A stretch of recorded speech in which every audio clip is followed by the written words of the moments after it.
I just clicked start streaming. We should be Almost there. live any second. And it looks like we are live. Let's see. There we go. Perfect. I think. You are. All right, excellent. Excellent. Hello, one and all, everybody. Of course, we didn't talk over how we were going to start this introduction, but we'll just play it by ear, I guess. Nathan Salvat here, joined by, whatever, special guest. Maikerumine. And in this first ever collaboration live stream, we're just going to be kind of hanging out and talking about Minetest, voxel games, modding, running servers, all the fun stuff that comes with voxel games. And we'll be, for your viewing entertainment, just messing around on which server was this? Because now I don't remember. This is the Aftermath server. Yeah, so we'll just be, goofing off on here to have something for your visual enjoyment, because otherwise it'd be really boring with my face in the corner of the screen talking, and that would pretty much be it, and nobody would watch that. So hence why we're doing this. So I guess introductions to start off with, as I would assume many of you are aware. I'm Nathan. I do Minetest modding videos, mod reviews. I'm doing a modding course currently, which is kind of taking super long to do, but I'm doing it, and eventually in like 2 or 3 years it'll probably be finished with continuing updates and all that good stuff. But yeah, I've been doing Minetest for I don't know, 4 or 5 years maybe. And yeah, that's in a nutshell who I am and what I do, I guess. And then my special guest is actually the host of this server. And no, this is something fairly heavy modded. Like, this is 100% custom, or? Yeah, I would say it's about 70 to 80% custom, i.e. digging is completely different, i.e. you're going to need a steel tool to chop down trees or stone. Your mining is going to take a lot longer. Your tools wear out a lot faster. You need glue to craft your tools. Or duct tape, I'm sorry. And duct tape is made from paper and glue. So it's a long play game. It's moderately easy, but you have a lot of difficult mobs, as per usual. Yeah, I'm kind of noticing that. I'm dying out here. Yeah, you want to find, not at night. You want to definitely check your clock. At 3 in the morning, bad.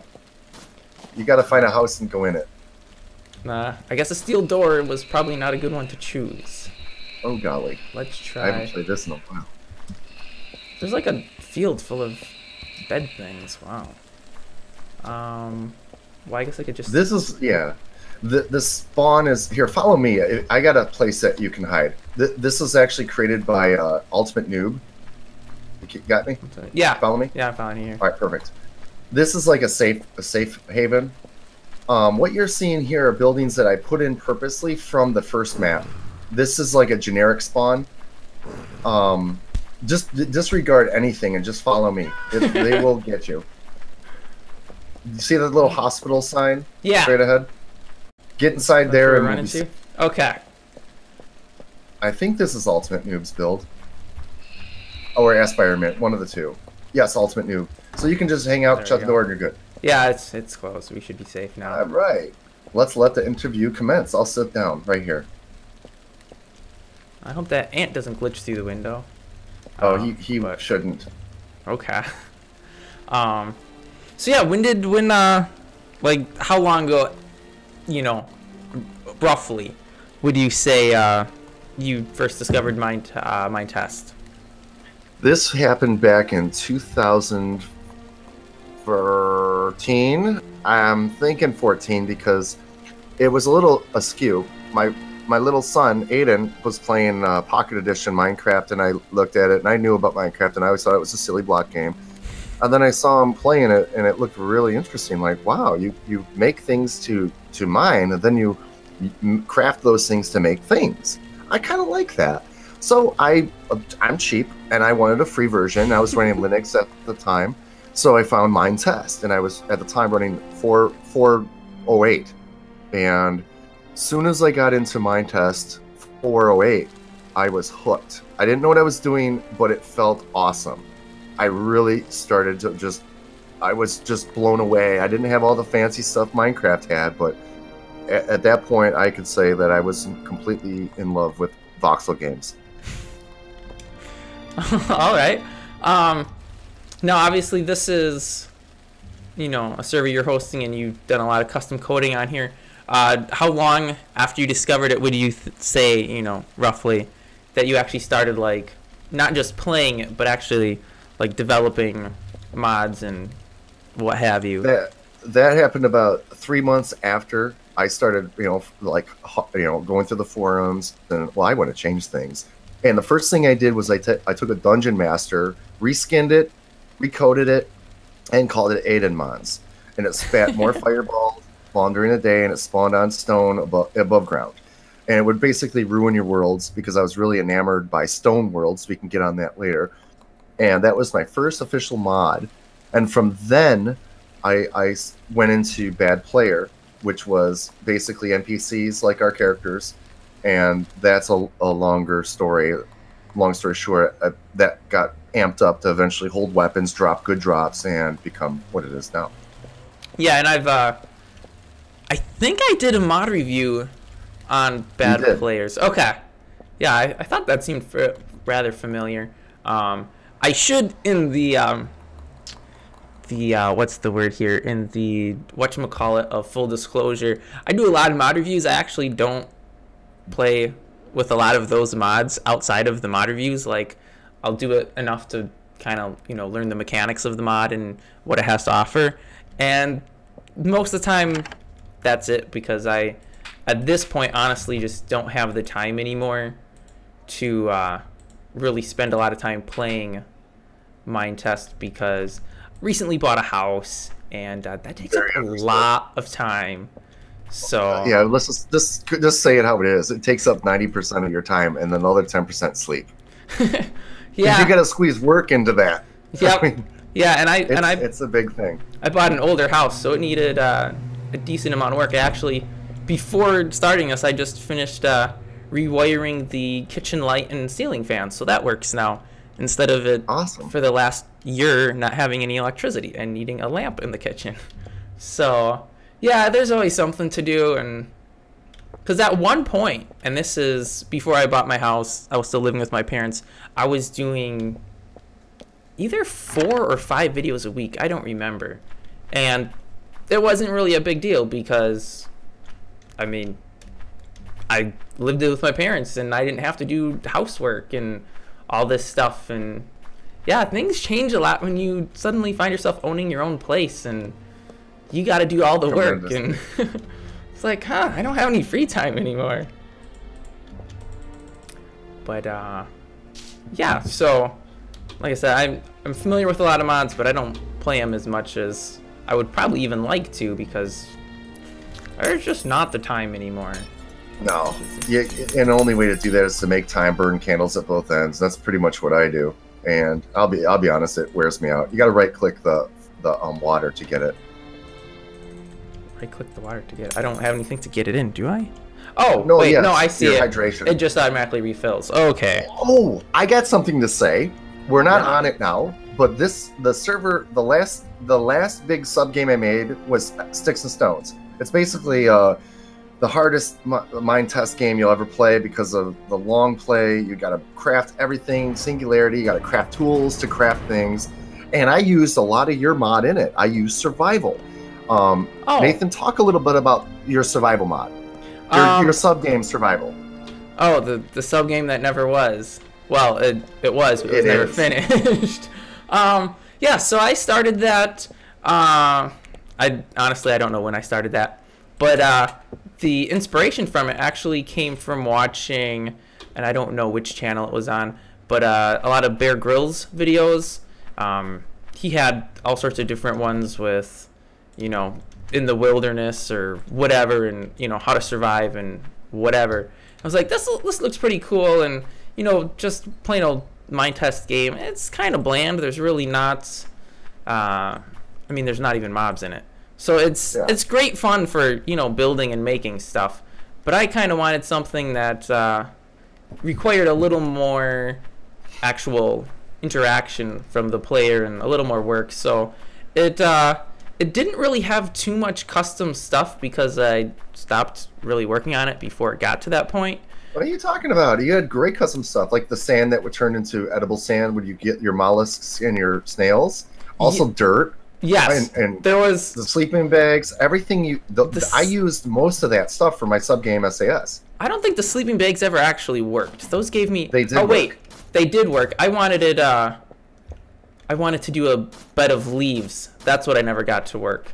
I was going to have a bed of leaves where you could sleep in it, but then you would...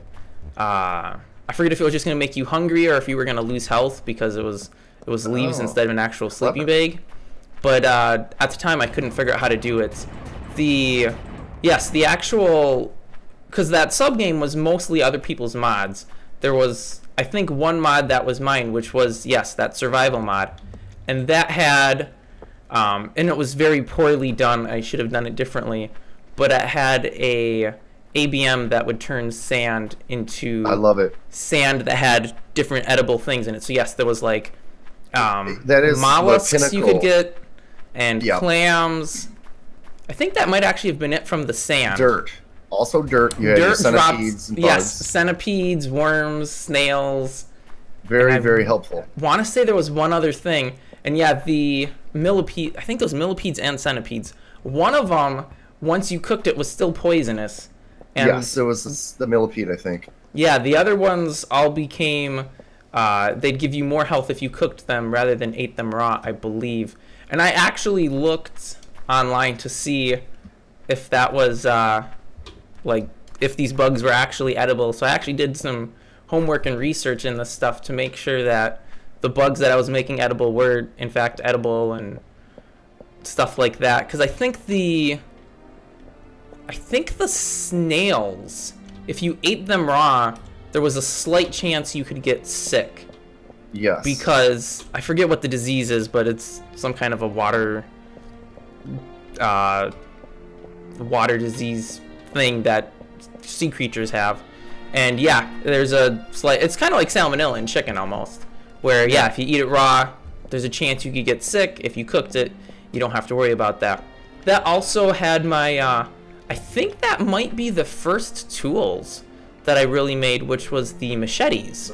Machetes? Which were the... it was pretty much just a... What was it? A shovel, an axe, and a sword all put together. And I think I just took those values for their, like, dig times and what groups they affected.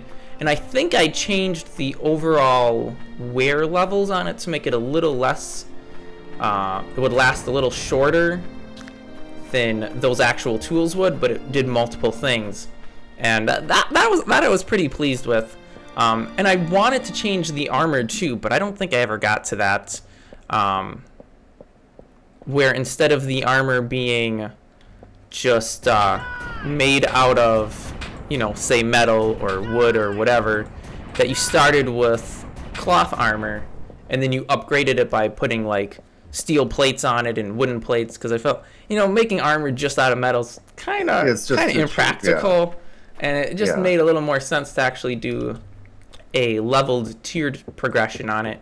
Well, I think you would really like playing sticks and stones, but it's a time-based game. You probably wouldn't have the time because it's annoying. I mean, I'll play for like a week and then I get bored.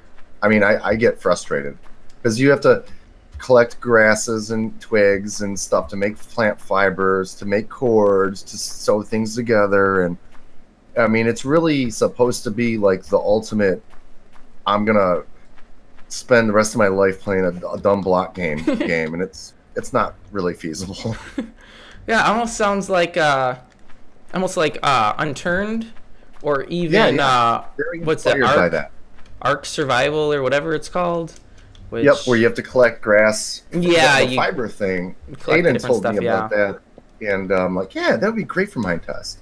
A lot of my sub mods or my games are inspired by Little Aiden, because he'll play like the real game, and then I'll try to make a Minetest game like it. Mm-hmm. You know? Yeah, that's kind of cool. I mean, what's that famous saying?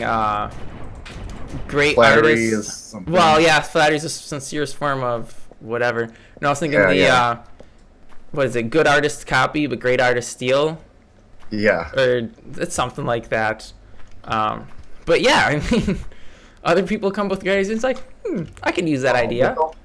Don't be discounted though, because your name is all over the SAS. Like in the code, when you look at the way they coded it, everything's written to default. So I changed all you're not added as like a sub mod. You're added into default. So every default mod that I've added to that default, which means like Dark Age is part of default, and yours is default. You have notes and stuff saying like Nathan Salapat created this, blah blah blah, for survival, and so I wanted to give everybody credit, because like Minetest is open source. Minetest is the best, and I want to give as many people credit as possible, because maybe one day someone will play something that I created that someone else created, and I want to give them the full credit. Like, hey, who's this Nathan guy? I like his sleeping bag idea, or his food you dig from dirt and stuff. I like that. Yeah, that should have been done better with using ores instead of ABMs.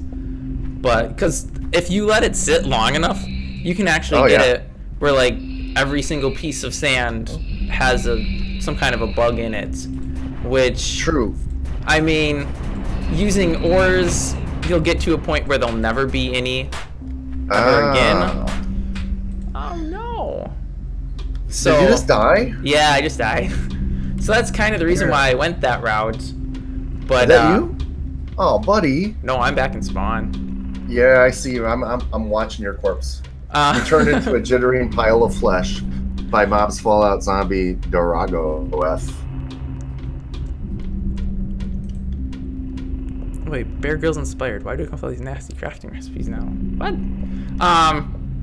Yeah, so with the ABM I use, this I should really rework that mod, because I've learned so much since then. That ABM doesn't do a check for nodes surrounding it, and I've since learned how to do that. I actually have a desert mod, which was never really finished, but it spawns barrel cactus and prickly pear, and those, it'll check the surrounding area to see how many there already are, and if there's already over whatever the number is, it won't spawn another one. And that's what I should have done with the sand, so it would check the surrounding nodes, so you would never end up with every single sand node having something in it. But at the time I didn't know about that. So yeah, you can, if you let it sit long enough and you stand near the edge of the water, you will theoretically eventually get every node of sand to have a bug in it. Or not a bug, a clam or a mussel. Take the road, yep. Walk straight, and then we should be on your right. Okay. I don't see any name tags. Oh, it's I always turn that low. Oh. To make it tricky. Ouch. Okay. Someone's hurting on me. Who's hurting on me? Oh, that's some guy attacking me over here. Yeah.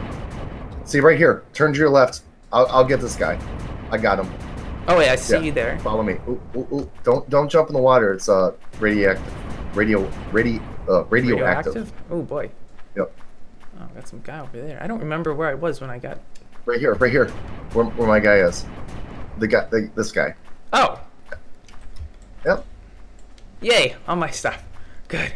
But yeah, so I could update that quite a bit and make it a little better, but I just haven't had time. I'm actually a super secret subgame that's pretty much been sitting on the back burner for forever, but I'm planning on doing quite a few updates in there. It's actually a complete rewrite, so it's not even using defaults. It's got its own separate mod that does the dirt and the stones. Ores are completely different. But Nice. that might never actually be finished because now that I'm doing this modding course, you got to do your house. Oh yeah, gosh, I'm gonna die. and that too. And yeah, there's a lot of stuff that takes up a lot of time. And when it's just a hobby that you're not, you know, making any money off of, and there's really no motivation to continue it outside of because it's fun, kind of sometimes you got to do other things before you do it. Yeah, exactly. So, but yeah, modding's like addiction. It's like, for me, I need to change. I've been modding things ever since the dawn of playing video games. You know, if I can find a way to change at least a text file or even a picture. Like the first game I ever modded was Microsoft Flight Simulator 2002. I didn't like the way the Piper Arrow looked, so I made my own skin, and then eventually, well, I've changed a bunch of stuff in my time. And Minetest is my favorite. I think Minetest is my favorite game to throw down a quick concept, and play it like instantly, like literally within the next minute. You can make something, and within a minute, you're at game day. You don't have to compile. You're just right there. Yeah, that's what I really like about it. It's absolutely, well, I can't say it's absolutely the easiest because it's one of the few I've ever done. But yeah, there's no downtime. You're not waiting for anything to compile. It's you write your mod, you play it. If there's an error, you know about it instantly. Well, if it's an error that gets executed instantly. And yeah, you're not waiting around for source code to compile or any goofy stuff like that. It's just you write it, you play it, you make a change. It takes all of a minute to close the game, start it back up after you make that change, and it's so fast and easy. The first game I ever modded was what was it called? Wild Metal Country by What's that? Rockstar Games made it. It's actually available to as far as I know, still available to download for free, and it's a game where you drive around. I think you got 4 or 5 different tanks you can drive, and you go to these different planets, and there's AI controlled tanks that you have to shoot, and you collect power cores. I forget what like the backstory is, but the game actually, all of the tanks were just controlled by a configuration file, so you could change like what the tank's traction was, what its top speed was. You could change all the bullets, and that thing was great because and it was the same thing. It was just a text file that had all those values in it. You change it, you load the game, and you're right there. And yeah, you could make a tank that could pretty much drive up a straight wall because you gave it super high was it friction or something, and you could go anywhere. You could set your armor super high. It kind of got to a point though where it was a little over modded. I was like, okay, there's really no challenge anymore because I pretty much made the tank invincible. And you could change the AI tanks too, so you could make them super weak, and you could change all the ammo stuff. So that's kind of where I first got introduced, and I don't even know how I learned about that. But I was like, oh, this is really neat. I can change everything. And then when I found Minetest many years later, I kind of had some experience with, you know, modding a little bit. And once I learned just all what you could do in Minetest, I was like, wow, this is pretty awesome. Yeah. It's super fun. It's like instant gratification with modding. It is, because I played Minecraft at one point, and I had gotten some mods for that, and those were always such a pain because you had to get whatever mod loader you needed, whether it was, I forget what there was. There's Forge, and I think there's one other one, and the two aren't compatible with each other, or at least weren't. Again, this was like probably 10 years ago, and it's a pain, dude. If you, what is it, like if you corrupted your world or something, or the game, which I ended up doing all too often, then you have to pretty much start from scratch. You have to re-download. That wipes out your whichever everything. Yeah, thing you're and using. mods sometimes will be overwritten, or Yeah. you might start a game that you're not intending to have the mods already loaded, and you just ruined your game. Yeah. I have a lot to say on the way Minecraft, the modding API, the modding in general is very. Oh, it's too tough. It's too. You can screw up too easily, and it's not really. It's not a pleasant experience when you ruin an entire world. I'll tell you that. Yeah, and one of the other really nice things, and I have no idea how Minecraft works, so you probably can do the same thing, but with Minetest, you can just, if you're worried about screwing up a world, you can literally copy one directory, and that Oh, you can do that with Minecraft everything. too. Oh, okay. But yeah, and then you can just like make a backup world. Yeah, you forget or whatever. You just go too quick, and that's what happened recently with me. I was trying to go from 112 to 113 with Aiden and I's subscriber map. It's basically the only map we play when we're single playering for YouTube. And I'm like, oh, I'll just move it to 113. Cool, it's out. And I'm a dummy. I always back up.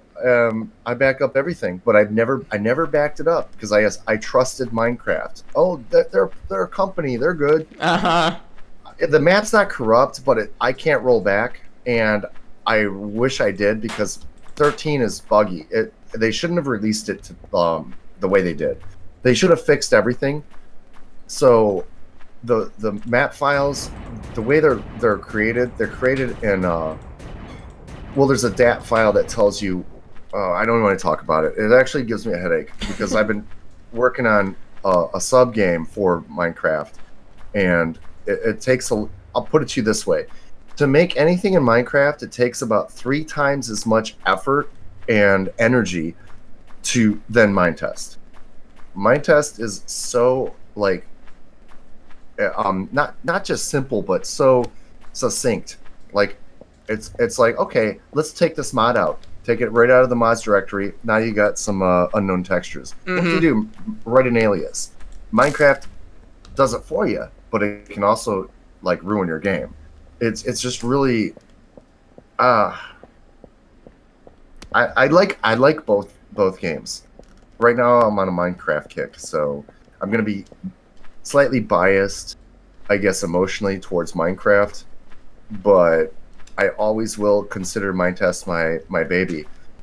In fact, I created a texture pack called Maikerumine test, meaning you load it, and every texture that is in Minetest, even in mods, is for Minecraft. So even the mushrooms, the trees, the cobble, everything looks just like what you're seeing now. And I'm continuing to update that.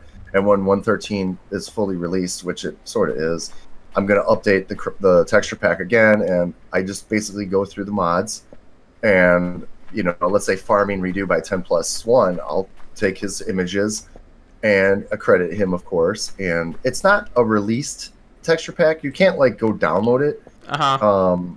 It's something. It's like a personal thing.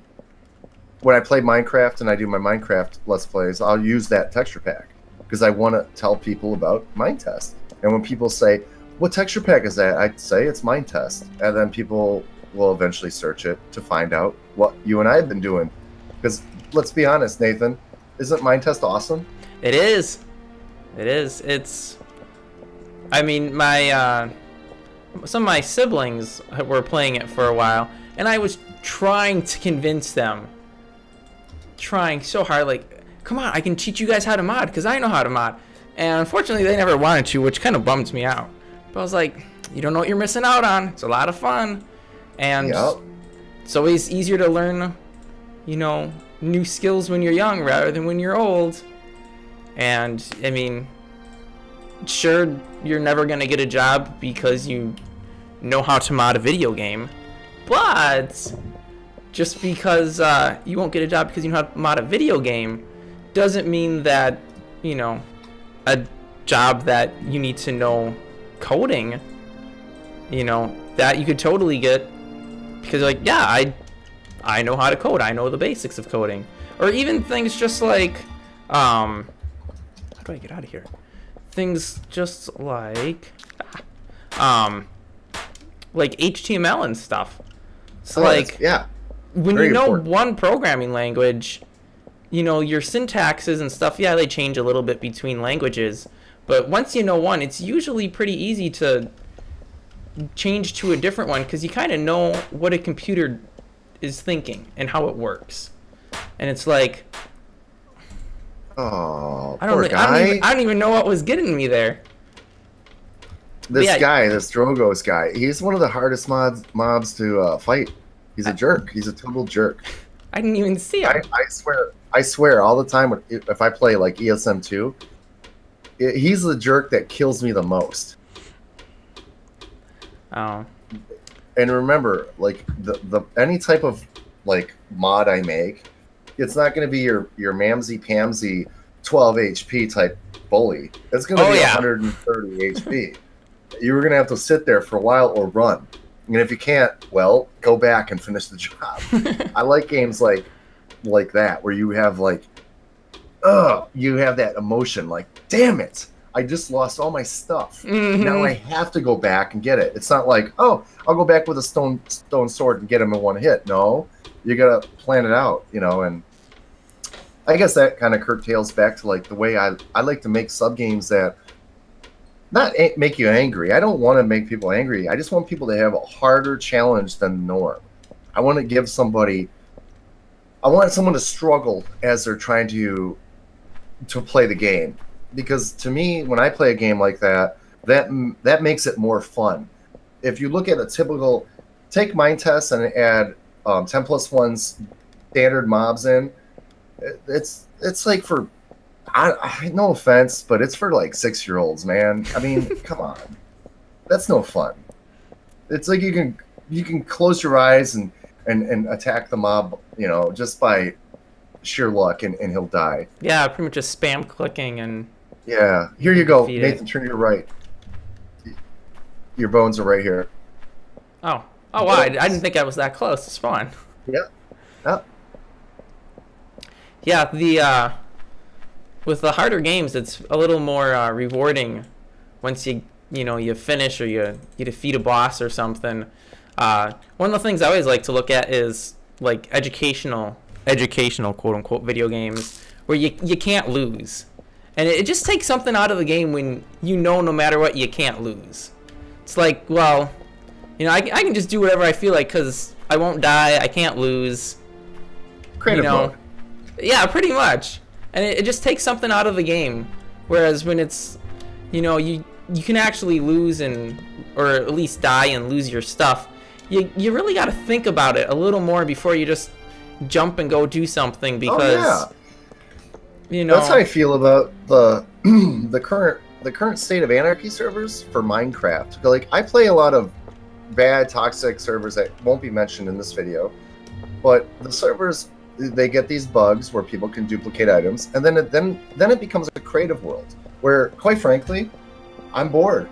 I'm like, all right, whatever, dude, and I just don't even want to play anymore because it's like I have access to anything I want. Yeah, that to me ruins the game. I don't like it. I'm like, screw it. I'll use my other account and start from scratch, and then if someone gives me something, then that account's compromised. You know, it's like, no, I have to earn it. Mm-hmm. I'm all about, like, if I'm gonna play a video game, I want to like struggle. If it takes me longer than normal, I love that struggle because it's part of the win. Oh, this is WSD guy's game world or house. Building house. Oh. Yeah, because this was from the original map. Like I said, like this whole spawn, it was a default like village, and then I imported everybody's house on the old map and just kind of randomly placed it. Oh, okay. I didn't want to like have these people like spend their time on the old map and then lose all their stuff, so I pretty much, you know, world edited it. Yeah. It's just something to do. I consider myself a good admin.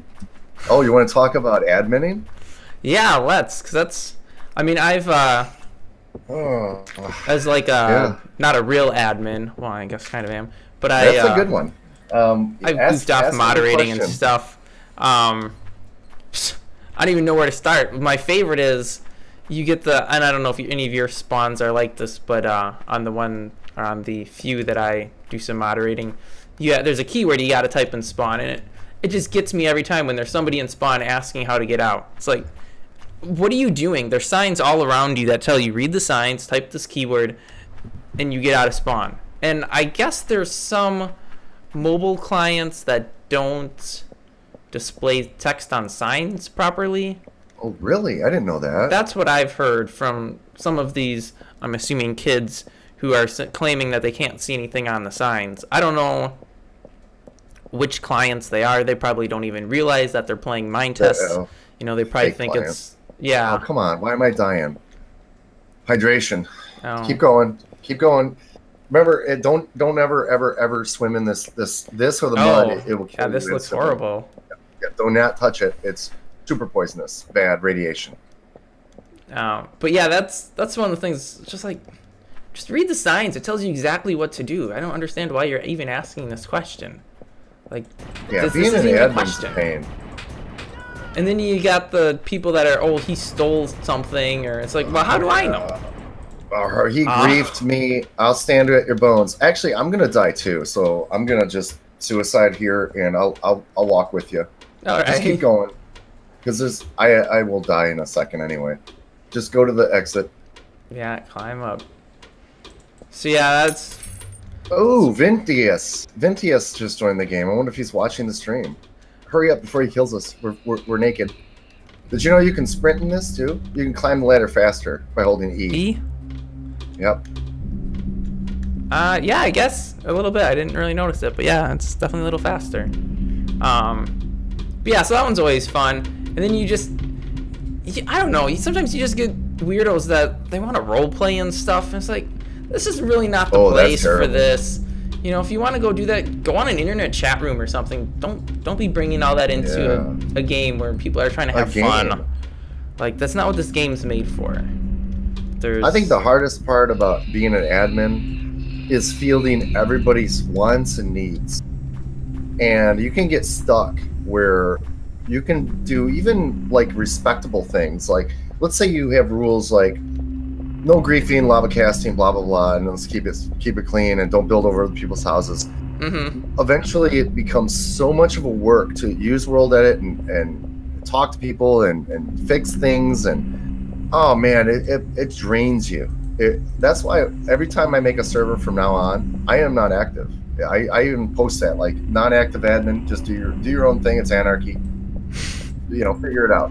If you have a problem, just don't play. Yeah. Because you can get so wrapped up in all that type of tomfoolery where, oh yeah, our bones are this way. It's crazy. Yeah, I've had people that are like asking for everything for free on a non-creative server. It's like, well, why are you even playing here? If you want me just to give you free diamonds, what's the point of the game? Like, you may as well go on a creative server or just play single player and just give yourself, you know, a million billion diamonds. I don't know what you're going to do with them. But Nathan, you have a friend. Turn around and look at your friend. Yeah, I saw that guy. Oh, he's coming to get me. Oh, come on, man. That's horse crap. He's got a long reach, too. He will get you. Boy. Oh, man, what a jerk. Did he despawn? I don't know. I got some other guy in my... he just killed me. Oh, you just got shot. Yep. Yeah, I've seen that guy on Not So Simple Mobs in the mod review. That's what he's from. And I think I've seen him on a couple servers. And yeah, I'm dead. That's a tough one. And they're all pretty much over like everything overdone. Mm-hmm. I don't want people to have an easy time here. I want people to like struggle. Even when I play single player, I know all the ins and outs. I know what the HP is. I have a very difficult time. It's fun. And that's how you make a good video game. You play it. You don't just... Some of these people, I hate to talk crap, but a lot of people in the Minetest, like the devs, a lot of them don't play. They just write code and say, this works, this works, this works. But the way you want to really make a good game is play it and then tune it. Tune it towards what you feel works. You know what I mean? Yeah, you gotta have a lot of play testing. Yeah, that's how a lot of the servers I've made have, well, in my opinion, only they've done pretty decent because they were balanced. They were balanced okay, not perfectly, but they were balanced. A game like this is gonna have a lot of odds against you. Like it's not you're not supposed to just sit there and build a house, and a lot of people don't like that. Though I've had comments all the time about what these mobs are too hard. This thing blows up and it ruins my.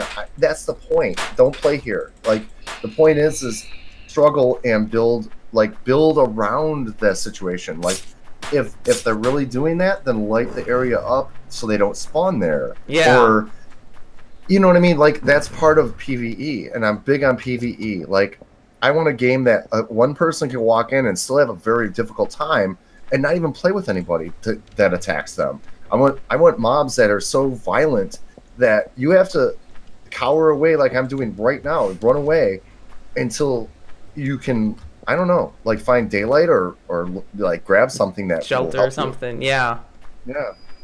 Yeah, it's actually that sub game that I am you know, supposedly working on, though I haven't touched in forever.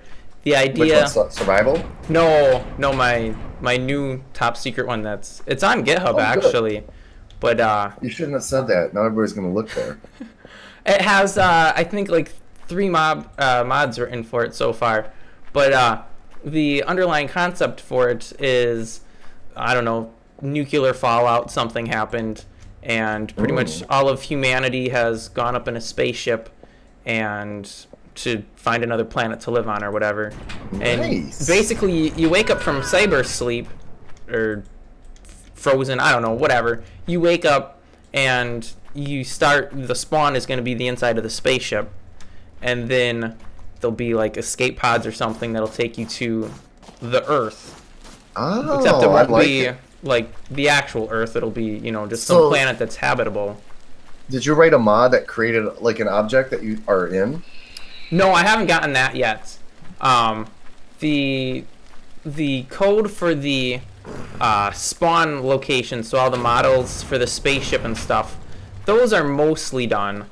But I haven't actually like made the spawn location itself, because that would be something I would do once I had a server running with it on it. Yeah. But yeah, the idea is you'll spawn to this planet, and yeah, it'll actually kind of be similar to this. There won't be as many monsters, because that's actually part of the secret, so I'm not going to talk too much about that. But it'll be this, you know, this planet that you go to, and yeah, you pretty much have to start from scratch, and it's not going to be, oh yeah, you connect some planks and sticks to make a tool. Like, you're going to need an anvil so you can make your metals, and then string to tie those to handles. So it'll be a lot more involved for making your tools and stuff. Check out Sticks and Stones, because I got a lot of that stuff already rewritten. You can reuse that stuff. I'll have to do that. You can change it, of course, but I have everything down to like, you have to have your raw basic stuff. You can't just make a furnace. You know what I mean? I mean, well, actually, you can, but you need a bloomery furnace to make your metals. You can't just use a regular oven. Yeah, and it's like a long play game. And if you need any help shortcutting, please use Sticks and Stones. Like, use some of those like metal crafts. You know, it'll help you out, because there's a lot of things where you can use like metal tongs, metal hammer in the craft recipe, but it will spit it back out to you so you don't consume that. Yeah, you know what I mean? Yeah, because I did some stuff like that. The thing I've always kind of disliked, though, is when you do use a tool in a craft recipe and you get it back, it doesn't take any damage, and if it was damaged, it actually gets repaired. Yes. So that's not possible in Minetest right now, as we know it. Yeah. Unless you make a custom furnace. You have to make a custom furnace that does that for you, and who's going to code that? I'm waiting for someone like you to code it. Hurry. Well, I'm actually planning on, for some of the things, to do that, where you'll need whatever it is, and you'll need a specific tool to use that machine. And so there'll be a lot of very specific machines. So like, I don't know, maybe there'd be like a table saw, which is how you'd make your stairs and planks and whatever. And that I don't know, say the tool would be maybe a saw blade. And so that saw blade will take wear every time you use it. Yeah. So you have to replace the saw blades. Once you figure it out, I'm gonna have to put that back into SAS to piss people off. But we know this. We can't have a used tool. Oh shoot! Why are they hurting on me? I didn't even. Gosh dang it, man. Yeah, it's like when you put anything in the craft recipe, you can't spit out with wear. Yeah. Unless you can add wear. And that's what's really crap, because it's like, I want the craft recipe to, when you spit, return tool, your what is it called? It's called a replacement. Replacement, Why can't the replacement also have, like, wear? Like, gosh, get wear. Like, now we can't recode it because that's not part of the Minetest engine.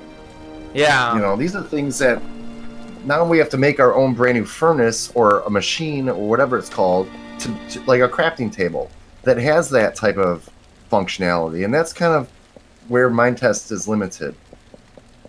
Yeah, I mean, I don't know how much work it would be to do, but I've done some stuff that actually already kind of works like that, but it just hasn't been on a like large scale for anything major. Like the I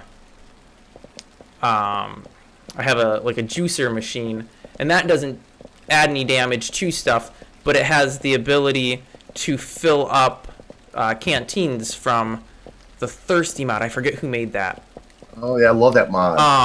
That's actually in here, right? Yeah, it has the ability to fill up the canteens, and so I know how to do the code for setting the wear on things to make it work. So it's pretty simple just to port that over to, you know, whatever machine that's gonna require an input. But I just haven't done it yet because I don't have the time right now. Yeah, that's the thing. Coding does take a lot of time. A lot more time than is necessary. Well, that's only if you're not a good coder. Like, well, I'm not a good coder, so I need all the time. It takes me 15 hours to... Who made this? Look at this. We got someone's spot. I don't know. I saw... Oh, a little trapdoor there, it's too. It's not even a protected space. He made a protected door, but it's not even protected. Oh, that's kind of silly. Wow. There's stuff in the chest? Yeah, there's meat and foods in the chests. Dude, there's a lot of stuff in these chests. Wow. I guess you can loot. Loot it up, buddy. It goes over here, too. I feel bad. There's a brand new pickaxe in here, a good one. Oh, man. Whoever made this, if you're watching, you have to protect your stuff. Okay, this is weird. If you follow the one hallway down, there's a bunch of protected chests in here. Yeah, but they're open because this place isn't protected. But they're open. And they're like whoever loaded. Chucked full of steel axes, carbon. Oh, you're in here. Yeah. There's so much work that is a guy, whoever you are, you need to. Oh man, this place is gonna get raided. I'm gonna have to log in as admin and protect it. I don't even know who made it. Like, there's no name. Yeah. I'm gonna have to. Wow. I'm gonna have to like give him a protection. Where I don't even have a name. I feel bad because the person thought a protected door and protected chest means protected, but yeah, no, you need. This is tomfoolery.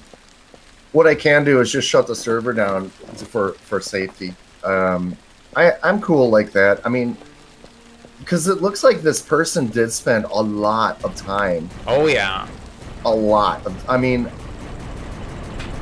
oh man, they had like a whole bunch of bazookas and stuff in there and rocket launchers and stuff.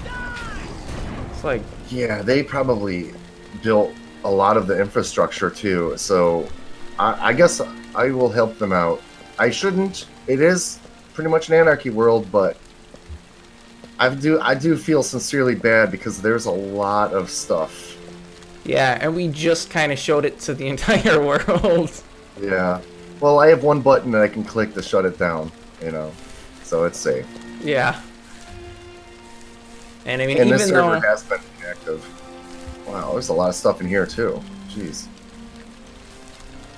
I don't Except have water. Yeah, I gotta find. I don't see water around here anywhere. Here's a secret: if you can get radiation, you can stand in regular water to regen. You know that, but you will take damage. But you already have damage on you. So I thought I had some bread here someplace. This is supposed to be water. Like, Oh no. What happened? Nah, something. Wait, There's what? a whole bunch of bones here. Oh, All wow. lined up. Oh, someone just laid them out. There's nothing in them. Oh. Like, that was some good execution style stuff right there. Alright. This. I have ice. I wonder if that melts. Can that help? I I don't know. I don't remember know. if I coded that. Typically, anything that's realistic would be in this game. This should melt. I would hope it did. Let's see what I got in my inventory. I used to have some ice, but I must have died with that because I don't anymore. I don't have any water. I have food, but that doesn't help. This isn't going to work. Yeah. Oh, Vitriano. I wonder if Vitriano owns that stuff. Well, you know what? Vitriano's going to have to PM me. I may have to kill the server because I really don't want all that guy's stuff to be stolen. I feel bad. It's a lot of stuff. Because that was a lot of stuff and a lot of time. there's a farm. There's a farm here. This is what? brand new. Oh. Stand in the water, Nathan. Oh, this might be the dude's stuff. It's owned by Swansky. No, Swansky's pretty famous. Right-click this. Aha! Right-click the water. There we go. Actually, sleep too. Oh, yeah, I can only sleep at night. Yeah, Swansky's good. If you drink his water... No.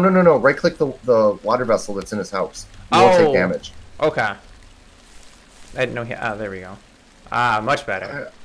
I wonder if Swansky made all that. I have no idea. Should, I'm going to go on recon and just make sure no one goes over there. I really am upset that the Just Test 2 server didn't show up. You got Molotov cocktails on here? Sweet. Oh, careful. I'm getting attacked. Oh, not good.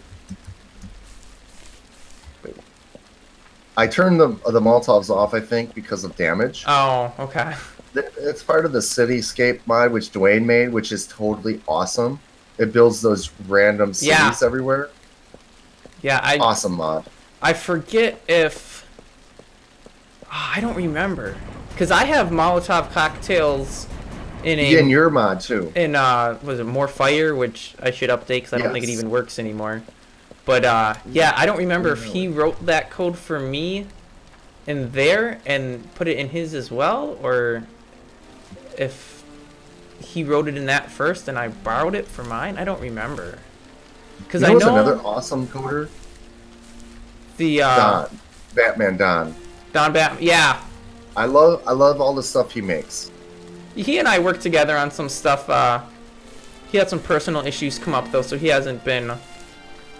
No coding. Yeah, he hasn't been doing too much with Minetest at all lately, which is unfortunate. But yeah, he actually the My Landscaping mod that has the cement mixers and the retaining wall blocks and stuff. He wrote almost all the code for that, and I did the models and textures. Oh, nice. And then he and I worked together on, I don't even remember what it was called, My Months, I think? Yes, so I used that extensively in SAS until it got too laggy, I had to remove it.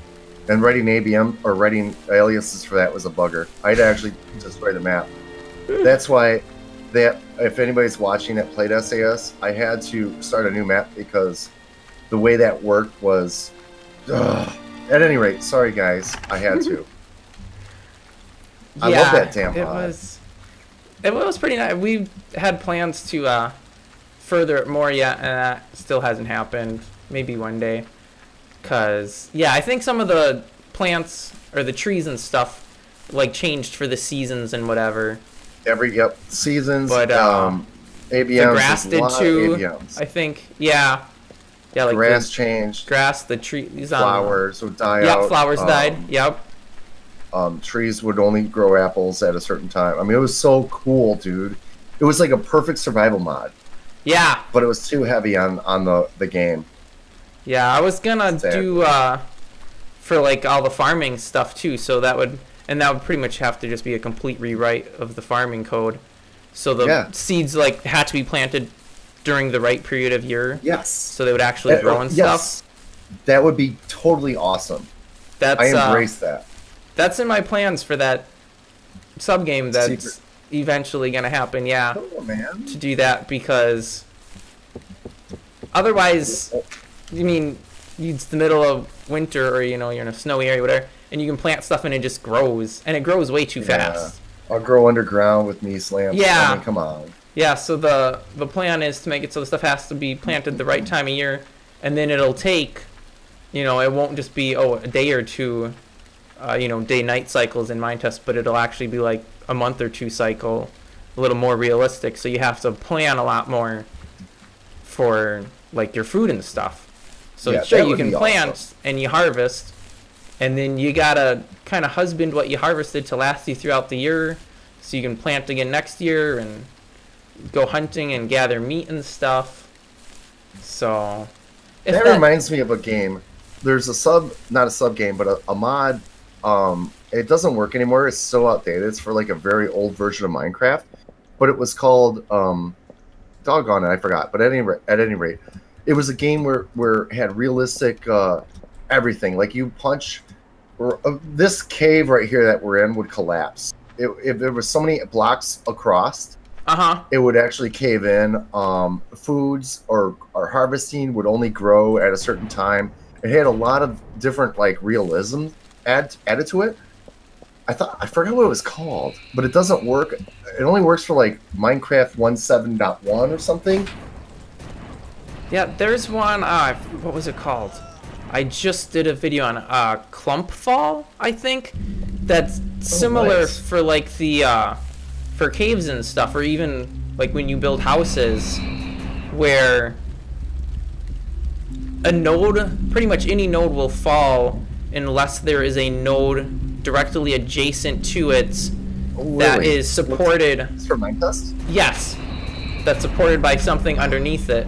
So like when you build a house, you have to have supports holding your roof up.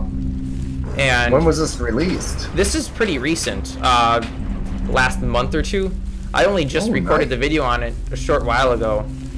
I'm gonna have to check that out. But yeah, it's pretty neat. You have to, do a little more planning when you're building your houses or your roofs cave in, and digging mines and stuff. Like any of the pre-generated caves and stuff, they all stay Those fine. stay.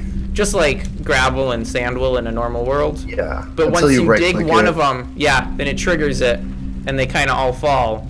So if you're gonna Nice. dig something out of a roof, you got to make sure you shore that up before you start digging, or it's gonna crush you and probably kill you, or at least get Oh, you I like trapped it. inside of the nodes. And I think he actually did two. There's one that will actually make all of the caves and stuff collapse, even if you don't punch or don't modify any of the nodes.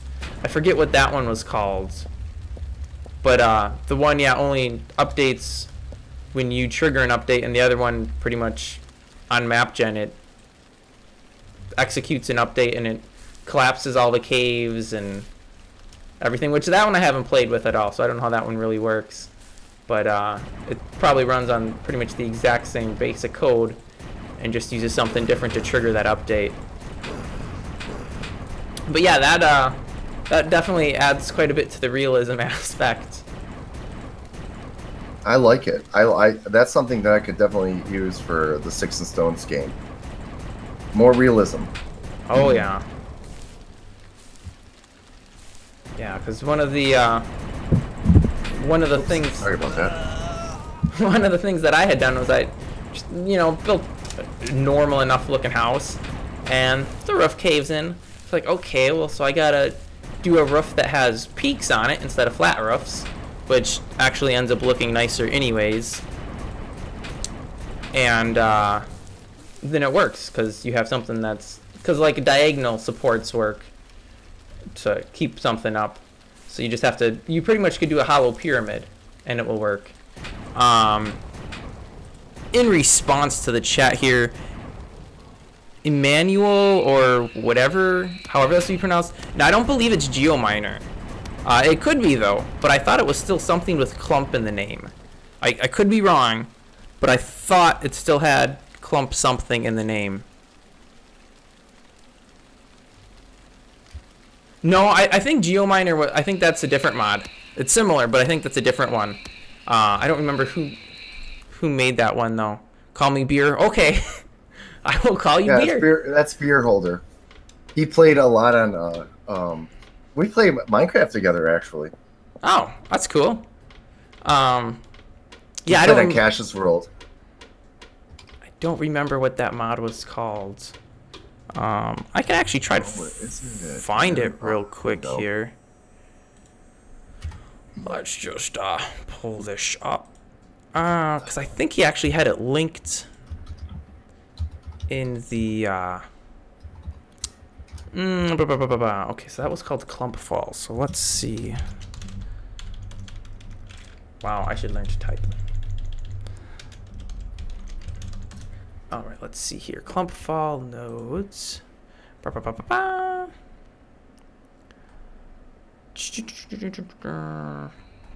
blah blah. Yeah, we know about that.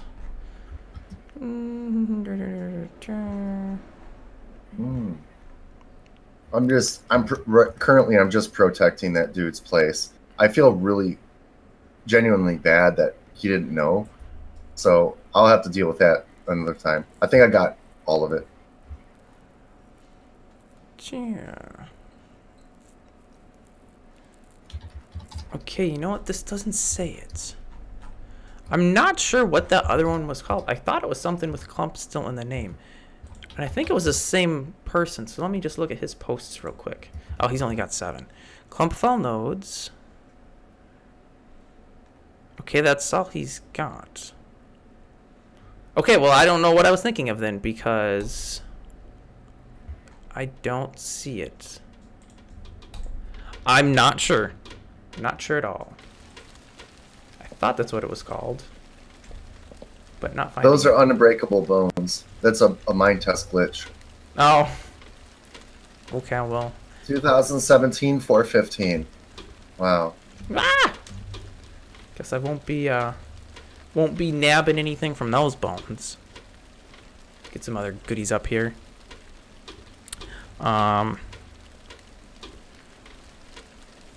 Let's see, because we didn't actually make any show notes or anything, because that would be too easy and too predictable. That would yes, exactly. I'm with you right there. And wing it, man. I think for maybe 2 of my streams so far, I've actually had notes of what I was going to talk about. Yeah, so I definitely very high ranking in my list of important things to do. You know, you got too many other important things to do to waste time writing notes. Yeah, exactly. Like recording it. But pretty much, actually doing it. You know, that takes time in and of itself. I need some. No, I don't want that guy. I need some corpses. Okay, that's. Wow. There we go. Full water. Look at that. Lovely. I am probably bones. Oh, look at this poor little feller. Oh, he died without dropping bones. Interesting. That was a mistake. Just ate some raw. Oh, I just ate a bunch of raw meat. Whoops. No, don't eat that. Yeah, I was trying to shoot, but I was on the wrong slots. Uh-oh. These guys are really angry. It's again 3 o'clock in the morning. We shouldn't be out here. Shouldn't be running around. No. I really like that sheep. That one random sheep. Oh, the bloody sheep. Yeah. He got you. He got you good. I think he just killed me. Yeah. He did. He doesn't even move his legs. I think I tried making him move faster, and the animation got glitched out. Oh man, this game is so. You gotta have a firearm, or you're done. Oh dear. Oh dear. Yep. Yeah, and I had just gotten a firearm too, and I was trying to get it to my active item, and I died. Unscripted is better? Oh, definitely better. It'll definitely keep you at spawn for a while. Yeah. R1, thank you for joining from France. I have no idea what time it must be over there, but I'm imagining either very late or very early. So thanks for joining the stream. Okay, let's. I'm back at the hospital. I'm near the hospital. Doggone it! Why do I keep on getting? What the heck? I got killed again. It's all that radiation and bad water and. I don't know. I got glitched out. Here. Is my bandwidth bad or something? Oh, I'm back at spawn. I'm just gonna stay at spawn, so then I can focus. That's probably not a bad idea. So let's see. So we kind of talked on mod. Oh, as far as like actually hosting servers goes, because people ask me this all the time.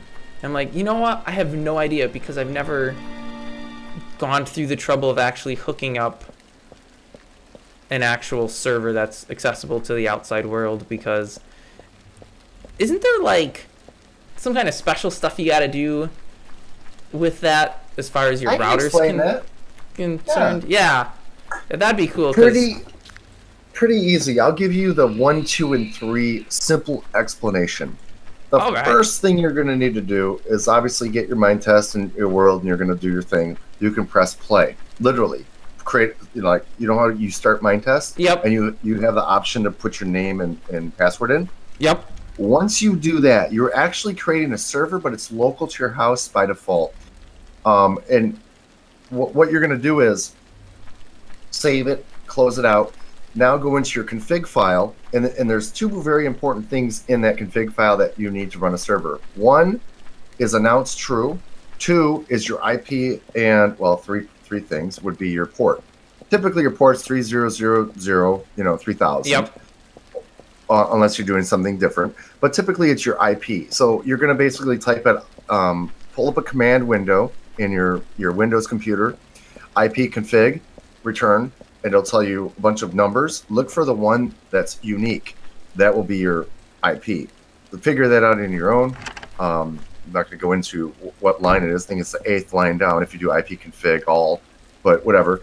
Find your IP, or you can go to what is my IP and find your IP. Put that into your IP in your config file. Look at the config Minetest config.conf example.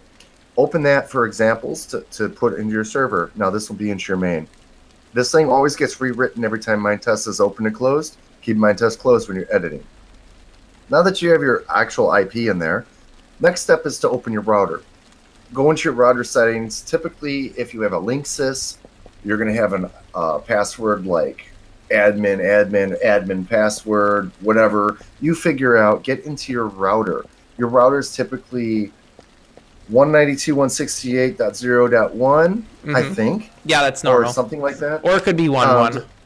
Yeah, just go into your router, figure out what you got, get into your router, get into your so you can see how you're doing things. The most important thing that everybody doesn't get is open your port. Go to port forwarding or go into virtual server or what have you. Go into the part where it says open port or whatever. And you're basically going to add 3000. Typically, you're going to add your port and the actual IP of your computer. Not your IP of your IP address for your ISP, but your computer that's hosting the server. Let's say your computer is 198.168.1.192 or 1.103 or .101 or 05. Whatever that last digit is, add that to that. And make it a UDP server, not TCP or not both, just UDP. It works better that way. And then once you accept that, then once you announce your server or start it, you could now remember we're still in the old school. We're playing live. We're looking at our GUI. People can see it. But if you want to go a step further, then you're going to have to make a little script that runs your server automatically. All it is one extra line of code. Go into how to create a server in Windows. And basically, it's a shortcut that goes to your executable file. In your executable, it should be like a quote, the exe, and then space, dash, server, dash, world name, space, the name of your world, which would be like I don't know, test. Yeah, whatever Then, you called your map. End quotes. And then save that as your shortcut for that shortcut. And then you can make a bat file that pokes to that, or you can use something like restart on crash and poke to that, and then use that same code in the bottom. That's the only part that gets tricky. Other than that, run it, let it go. And if your IP changes, the only thing you're going to ever change at that point onward will be your config file. I hope that's not wordy enough. I think I'm over wordy. No, I think that was. What did I do? I think that was good. It wasn't succinct. It was too much.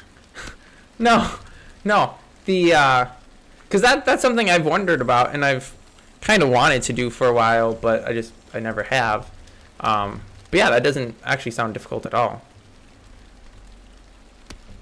I got myself stuck in something. What is going on?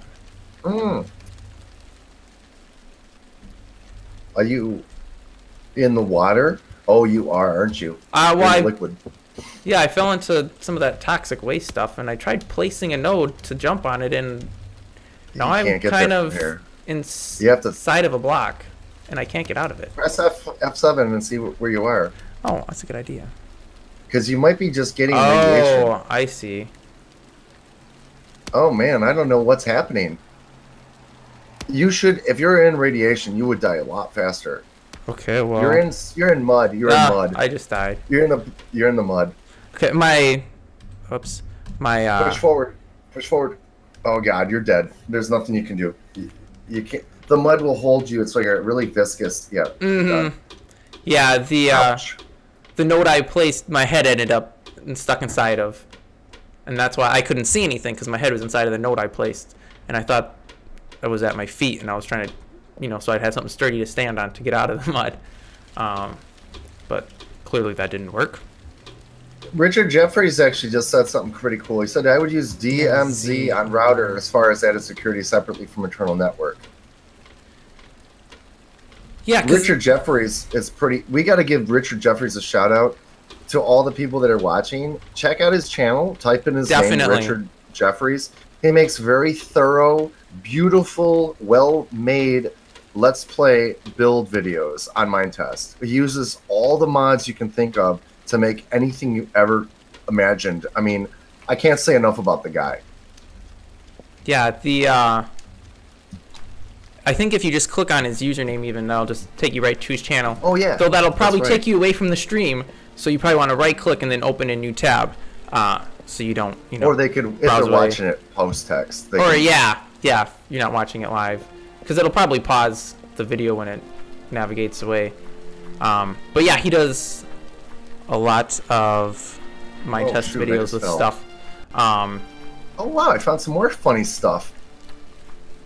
But yeah, wow, I found this cache of stuff by a person by the name of Savage Ella.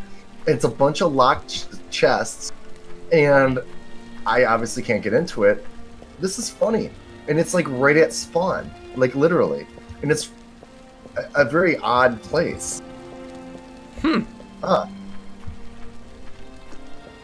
Yeah, one of the things, and I might even try this out now that I know it'll be different, but I have a file server that runs 24/7 at home to, host all my files, my music, my movies, my pictures, whatever. And so it's just sitting there, and I already have it running some other, like, low process consumption kind of stuff, like Home Assistant for home automation. And, well, actually, I think that's pretty much it. But I've got Docker on it, and I know you can run Minetest in Docker because I've seen it. And I've kind of wanted to, because it's a server that, I mean, it could be a server. It just sits there all day long, and it's got like 16 gigs of RAM, and I forget what I've got. Really? If you got that much RAM, what's your CPU like? I want to say it's an i5. I don't know what the gigahertz is on it. But i5s are fast. But I kind of went a little overkill when building this file server because it's... No, don't say that. No, never say that. That's a great server.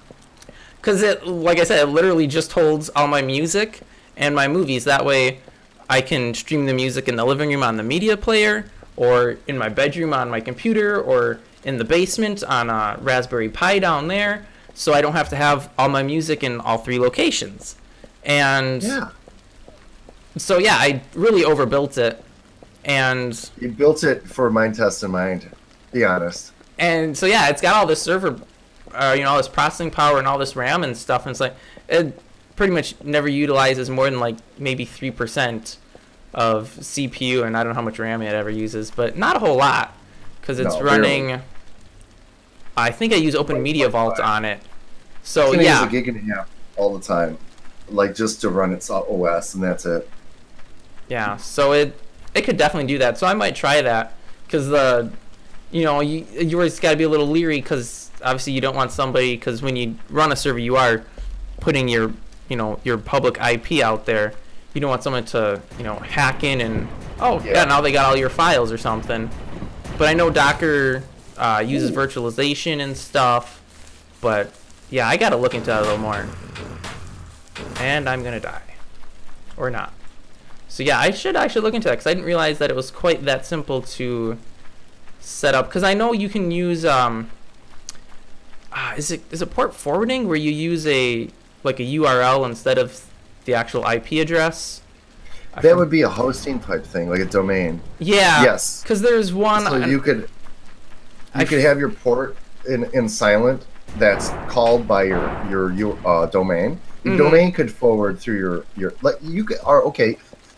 website. So you can actually port forward in your website and say that you want blah blah blah blah blah numbers to go to your IP, but it will only say NathanCellPad.com. Gosh dang it! Get off my butt! I hadn't even thought of that.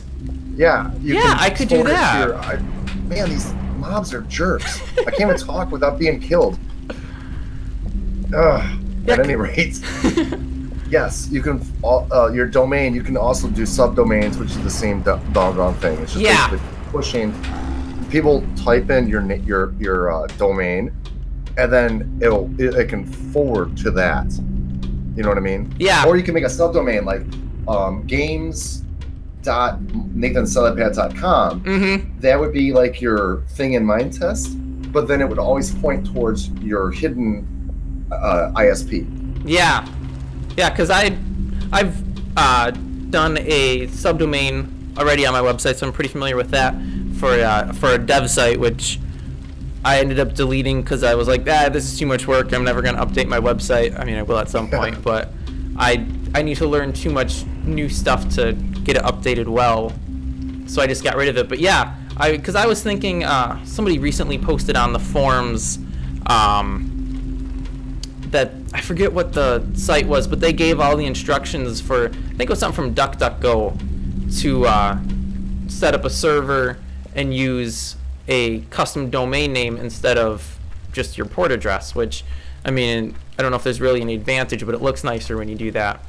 But yeah, I have a website and I have a domain, so yeah, I could totally do that, and that would look even better than a bunch of numbers that people never remember. Exactly. To answer your question, Beer, about my server, it's just one CPU. It's quad core. I think I got like 12 terabytes of storage in it, which I need to update. Actually, eventually. Right now, it's not redundant storage at all, and it needs to be. Well, it doesn't need to be, but I want it to be redundant storage. 12 terabytes is a lot. How much music do you have? I hate to interject like that. That's rude of me, but wow. I think it's like 500 gigabytes. It's way too much. Jeez. Yeah, that's exactly. I only have like 30 gigs of music, and that's quite a bit. Yeah. Well, because you figure 1 gigabyte of music is approximately 18 hours. So, I mean, you can do the math yourself, and that's a lot of music. A lot of music. But I'm gonna call you Jukebox Nathan, man. But I have a lot of pictures. And I save pictures and videos. I save all of the RAWs because I have a camera that shoots RAW, and so I save every single RAW, even if the picture's garbage. Well, I mean, if the picture's garbage, I'll delete it. I understand. But I save all those RAWs because you never know when you might need it at some point.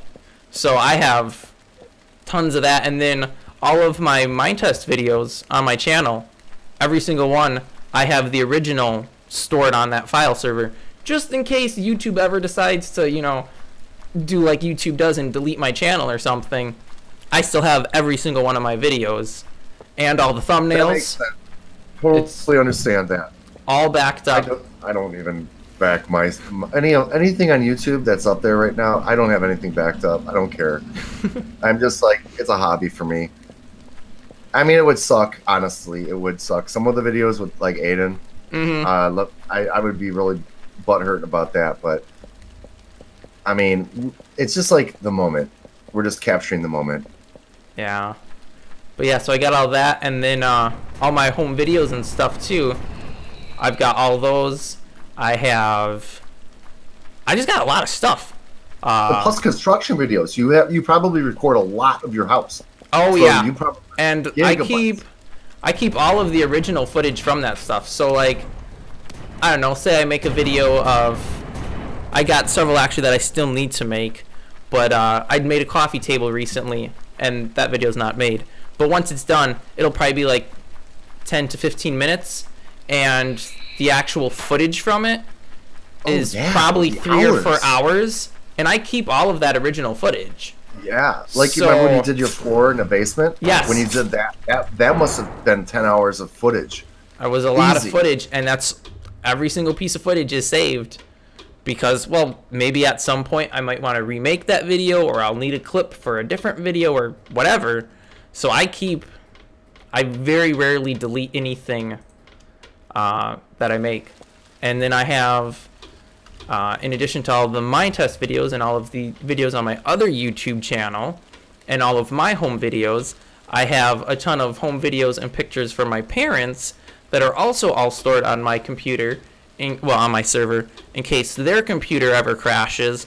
I have a full backup of all of their media, so I can be like, no sweat, guys. Let me just pull out one of my spare hard drives, copy all these files on for you, bring it over, and outside of anything that I haven't backed up from them, which is maybe 1 or 2 years worth of recent stuff, because I don't live at their house anymore. Otherwise, I've got everything. We scanned in all of our old photo albums, all the pictures, and I have all of those on that server in case something happens to their computer.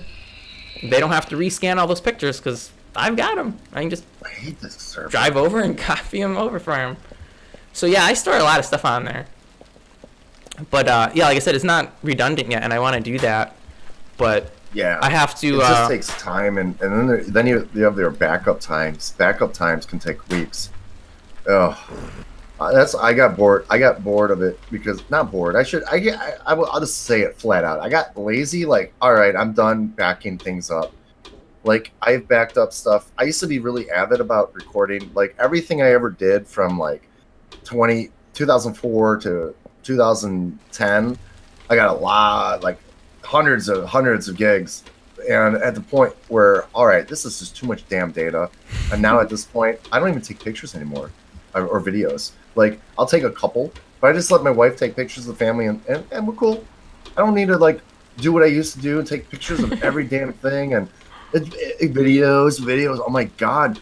Like, go on a weekend trip and it'd be like 80 gigabytes of footage. Like, what the heck, dude? Like, wow. And this is back when footage was like 720p. Mm-hmm. Like, whoa, this isn't even 1080. Like, I can't do it anymore. I just can't. Yeah, I'm kind of a family photographer, so because I have the nicest camera, so I take a ton of pictures and I save them all, take a bunch of videos, save all that. Again, answering another question from chat, it's actually very neatly organized. I wish I could say the same for my parents, which they don't, I guess, understand the concept of organization. But I just break everything down to year and then the month. So take pictures, you got one folder with the year, subfolder with the month, and then you put all the pictures from that month in that subfolder, and you're done. That's all there is to it. It makes it way easier to store stuff. And then I use what's it called? Digicam. It's like a photo organization software, and you can take people's faces and like locations and stuff in the pictures. So most all of my photography has everybody's faces tagged, and if I need pictures of a certain person, just go to their tag, all their pictures show up in chronological order, and find their picture, grab it, copy it, do whatever you need to do with it, print it, and you're done. And I do the same thing for all my videos. It's just categorized by year and then broken down to month. Sometimes for like special events where I know I'll be doing a lot of pictures, like my brother's wedding, that got its own subfolder, still in that hierarchy. Like community events, I've volunteered for National Night Out, which is like a police community involvement kind of thing. That would always get its own folder because I knew I'd be taking hundreds of pictures in one day. And sometimes it's easier to break it down a little further because you just have a gajillion pictures in one folder to scroll through. And especially when you're taking and viewing these pictures when they're on a network share, and it's going over Ethernet, but still it's not as fast as having a disk right there. Sometimes it's nice to have them broken down a little bit more so you're not waiting for 1,000 thumbnails to be created rather than 100 thumbnails to be created because you got some other subfolders. So that sometimes is a big lifesaver. But yeah, that's pretty much how I break them down. And I mean, music, that's easy. You just do it by artist and album. I mean, I think that's what everybody does for music. Yeah. But I'm the same way with the videos and pictures because you can actually you can kill a hard drive if it's constantly loading those thumbnails. Mm-hmm. It's just too much data. Like you could have a year of video, and if it's like, let's say it's like 150 gigs, it'll take like what 5-10 minutes just to actually be able to access your data. That's no good. Yeah. So well, I have my desktop, which is hardwired with Ethernet, and that's where I do most all of my stuff. Where my desktop has Linux on it. I have a laptop with Windows, which the only reason I have is because I have a Zune MP3 player that only works with Windows, and that is just connected to the network with Wi-Fi. It is horrible when I copy music off the file server onto that laptop so I can copy it onto the Zune. It takes ages because my Wi-Fi is just so slow, and I really need to get Ethernet wired up into that bedroom at some point. But I just haven't done it yet because it's not that important.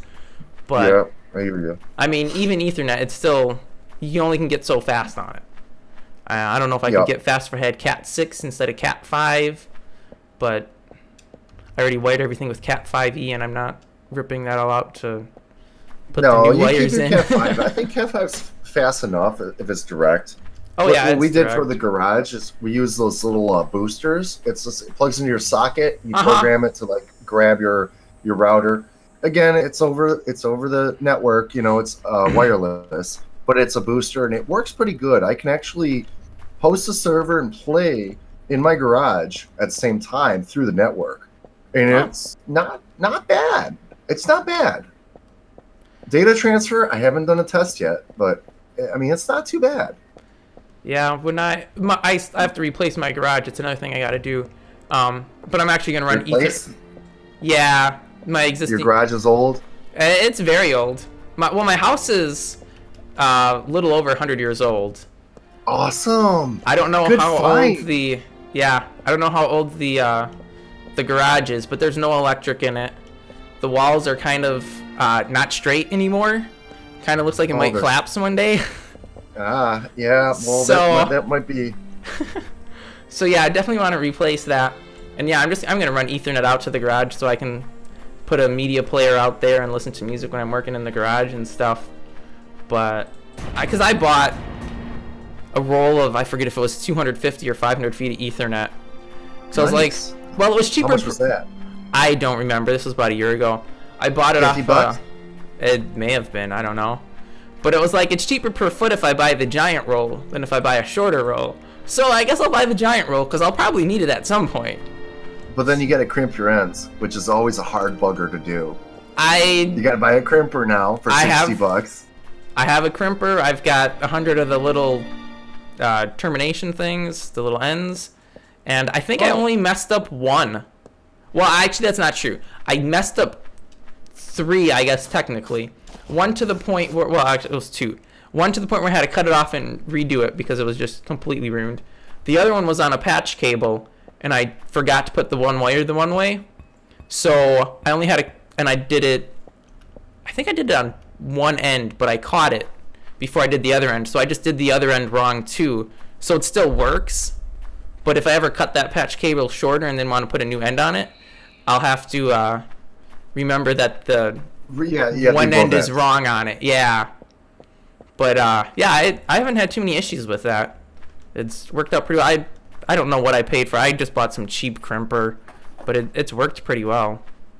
Sweet, man. But yeah, because I was like, nah, I'm not gonna try to use Ethernet or use Wi-Fi in an old house like this. I mean, you got lath and plaster walls. Nathan, I got a great question for you. Yeah. What do you personally want for the Minetest community as a whole? What are your goals and ambitions for doing what you do by spreading the word and sharing these mods? What do you want for the community and the world?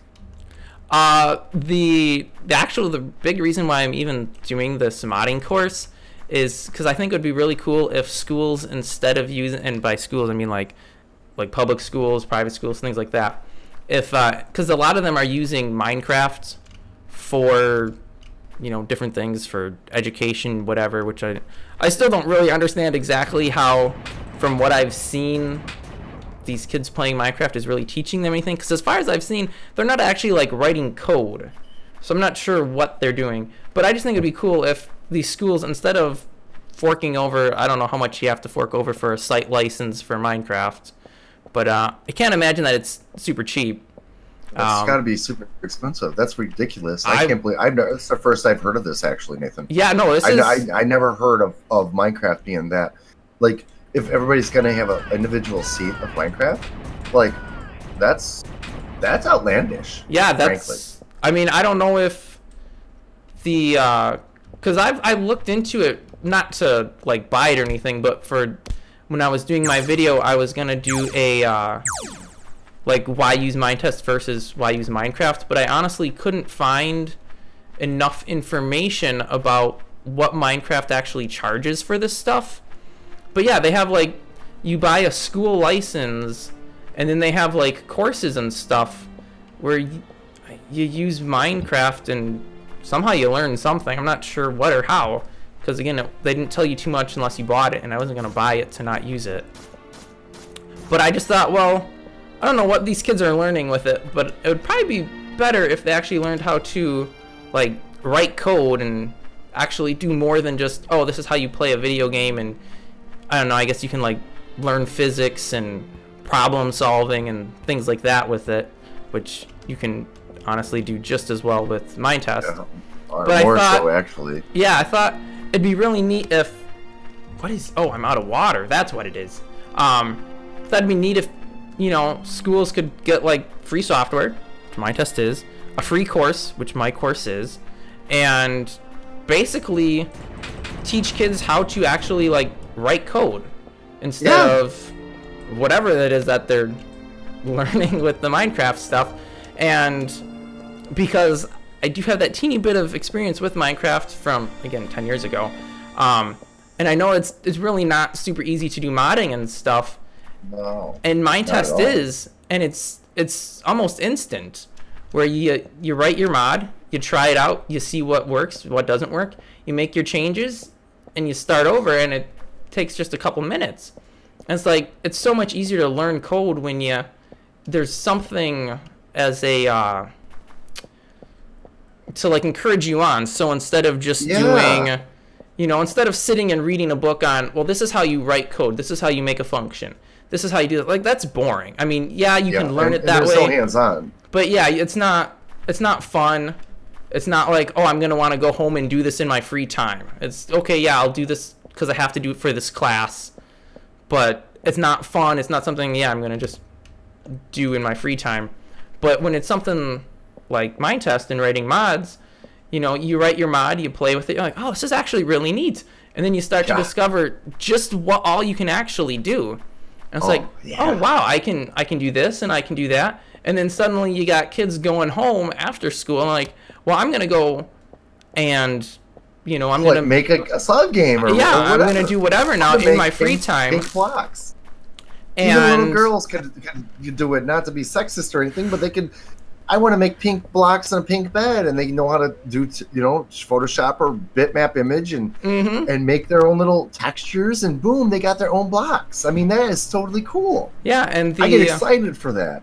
The even like better part is these kids, because as far as I could tell, the site license for Minecraft I think only works like when you're at the school. So I think if these kids wanted to have Minecraft at home, which I'm sure like 80% of first world country kids probably do, but barring that, if a school is using Minetest, the kids can get the software for free. Their parents don't have to fork over money. Like, oh, okay, you're using this thing at your school. They can put it on a thumb drive, literally. And, well, because you're using this at school and this is what you know now, we need to buy this. With Minetest, they don't have to. It's just download it and you're good to go. So that was kind of my inspiration as to why I'm doing this. Because I'm glad you're doing this, Nathan, and I'm glad you looked into like what it takes to do all that. I had no idea. I mean, I honestly, Aiden's never played Minecraft at school. We don't have it here, but again, we're not global. You know, we could be anywhere. Yeah. And it's shocking to me, like, why would they want to have a racket like that? Like, okay, the school's got to pay like a couple $100,000 to get some sort of universal license, but you can only use that at school. Now that doesn't seem right. So let's say my little guy wants to learn how to make a new block or a sword. He has to wait till he goes back to school. Why can't he do it in his free time and learn how that stuff works on his own time? I mean, that's like homework. Wouldn't that be considered homework? Yeah. Yeah, so that was kind of what I saw, and I actually ended up not making, because it was going to be in like my introduction to the course, and I ended up not doing it because like I can't find enough information on this, and I don't want to be like fear-mongering and giving out completely incorrect information on this stuff, so I just skipped it over. But yeah, I still did some research into it, and I was like, this is insane that schools are using this. Yeah, I had no idea actually. And yeah, like I said, it can't be cheap. I don't know what exactly Microsoft is charging for it, but I'm sure it's not cheap.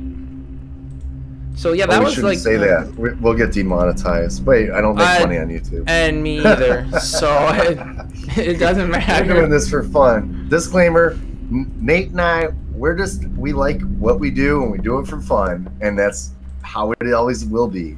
Yeah, pretty much.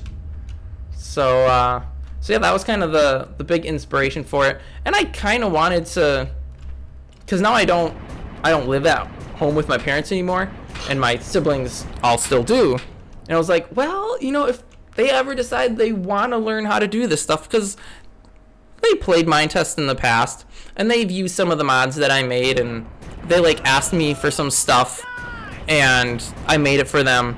So I was like, well, if they ever decide that they're gonna get interested and want to do this, I'm not gonna be at home with them, so I can make videos, and they could just watch those videos if they ever decide, you know, I think I'd like to do that, and then they have videos that they can watch, and it'll teach them everything. And in addition to the videos, I got the like the transcript for the videos, so I have text versions of everything on my website too. So it's all right there. People with low bandwidth can get it. Oh no, I'm not. I was gonna say I have PDFs of all the lessons too, but I don't. I just have PDFs for the handouts, because I have like handouts for like challenges at the end for like, you know, take what you've learned and go do this and go do that.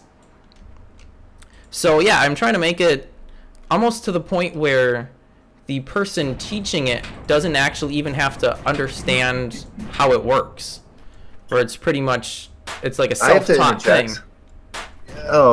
Beer Holder just actually said $5 US dollars per person per year on the MC website for the school thing. And he also just mentioned, and modding MC is definitely going to be more complex. I'd like to chime in on that because I have some experience, if you don't mind. No, go ahead. So my experience with modding on Minecraft is I used a program called MC Creator, and I created ESM, Extreme Survival Minetest. I put in my textures, guns, the swords, the weapons, like Maikerumine, the armor.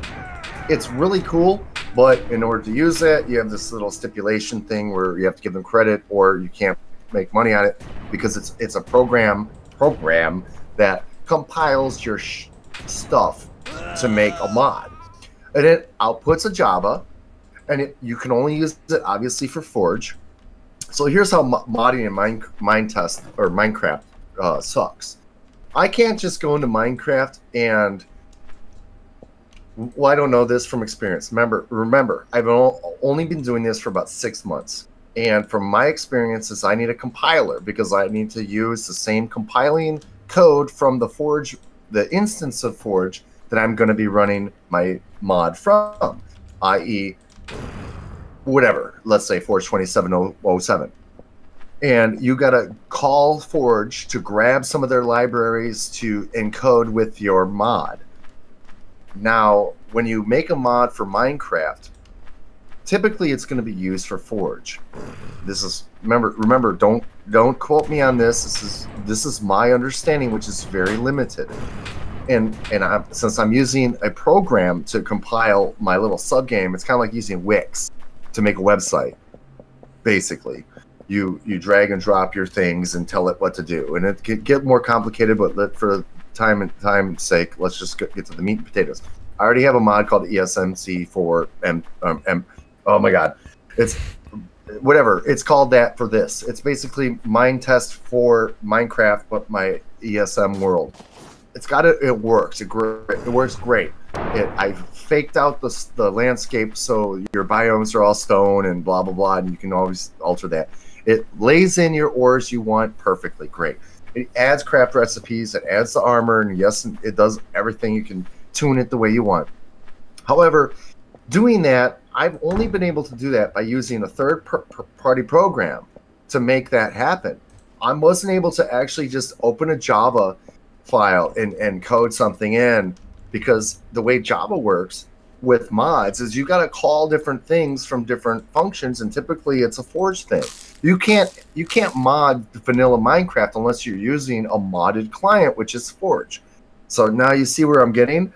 So if I make something and 20 years from now Forge changes to version 40.32, all my stuff is outdated because all the libraries from the old version of Forge are outdated.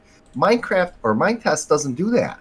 Minetest is simple. I'm registering a node. Okay, yes, version changed from 4 to 5, and things are a little different, but you get the point. It's totally freaking different.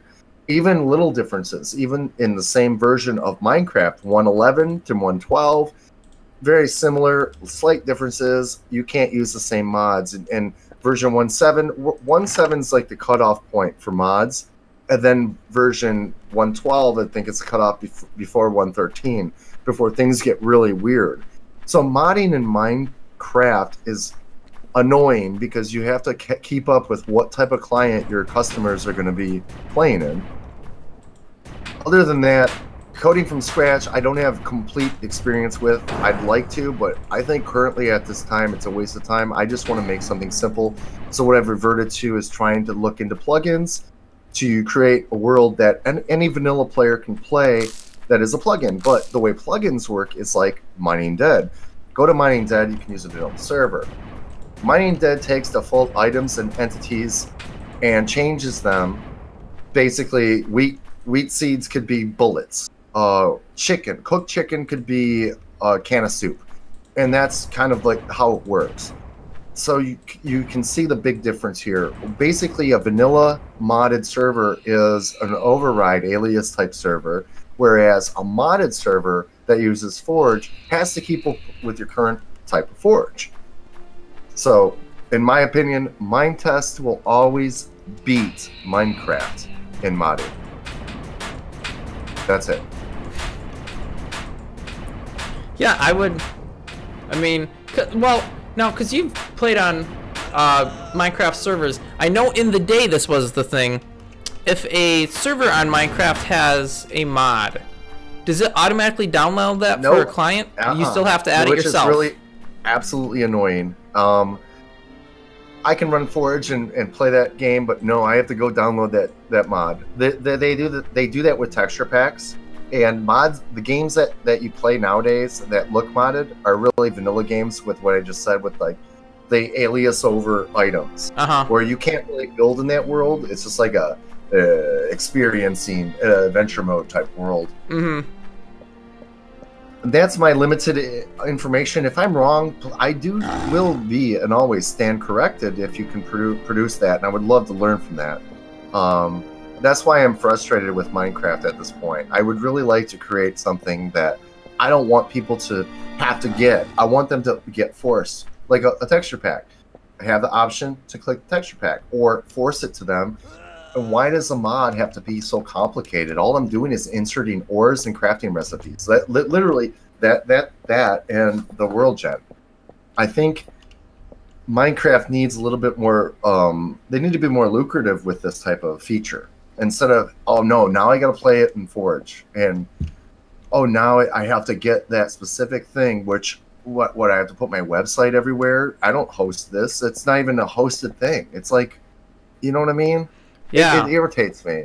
I just want to host everything like Minetest. I can create a sub game, hit the go button, and bam, when you log in, you're getting everything fed to you. Like, oh wow, this is weird. It's downloaded.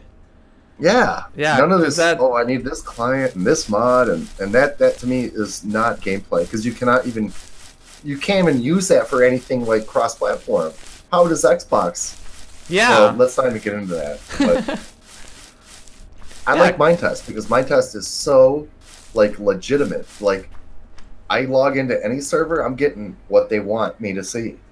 You know? And it's pretty much instant. As fast as your download speed is. It's not like, oh well, in order to play on this server, you need to visit, I don't know, say this website. Then this website has a list of all the mods you have to download. Then you have to download all the mods. Then you have to install all the mods. It's like, and an hour and a half later, it's at this point, I don't even want to play anymore. Like, that's too much work. Make it easy. Yeah. Which Minetest does a great job at. Like, do you want to play a server? Play it. Everything's downloaded that you need. And, yeah, you're good to go. You don't have to spend time finding files or downloads. And you don't have to worry about, well, okay, I'm trying to find this download. And, I don't know, this download seems a little sketchy. Well, I don't have the right version of Forge, and now I have to delete all my mods out of my mod folder just to make this one game work, right? Yeah. That's another issue I have, because if I'm playing, let's say Aiden and I are playing a combat game, and I have Modern Warfare added and a couple other mods added. Now I have to manually go into my Minecraft folder. Well, there is a mod for that. It's called, I forgot. You can control what's, like, you can... Again, see how complicated it is? I have to download something else that controls the versions and instances and mods I have. That's bullcrap. I don't want that. Why can't I just, like, right-click, turn things off while I'm playing? No, it doesn't work like that. I have to manually go in, right-click, make a zip file and say Aiden and I's sub-game, blah, blah, blah, and hope I don't screw that up. And then put in the mods I need, and oh my gosh, it's so irritating. Yeah, because, like, Minetest has all sorts of mods that are, not compatible with other mods. And you can have all of those mods locally on your computer at one time. Exactly. It doesn't care. You just have that mod disabled on that particular world. You got another world where you want it on. It's enabled there. You're not messing around with all this goofy stuff at, like, the engine level to get things to work. It's on or it's off, and you don't have to worry about anything else. Richard Jeffries just made a good comment, and I agree 100%. Minetest should have shaders. I totally agree. I love shaders. When I play, I make videos where all I do is talk about how pretty I auto fish and talk about shaders. That's how boring my videos are with Minecraft. I'm serious. I really love shaders. Yeah, and I know people are always like, oh, that's gonna make it too intense and whatever for lower end computers. I mean, as long as there's an option to turn it off. I mean, yeah, it's gonna make the download a little bigger because it has some extra data, but I mean, it's 2018. I don't think anybody's really too worried about an extra 5 or 10 megabytes to download for a game. Because Nathan, can I like take a soundbite of what you just said? That was beautiful. It's 2018. Go for it. What you just said was perfect. Like, come on, guys, let's get out of our Windows 95 computers and like really, let's. Some of us actually want this.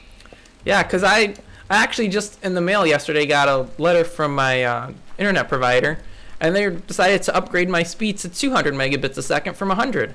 And I'm like, oh my gosh, sweet, that's awesome. Thanks, guys.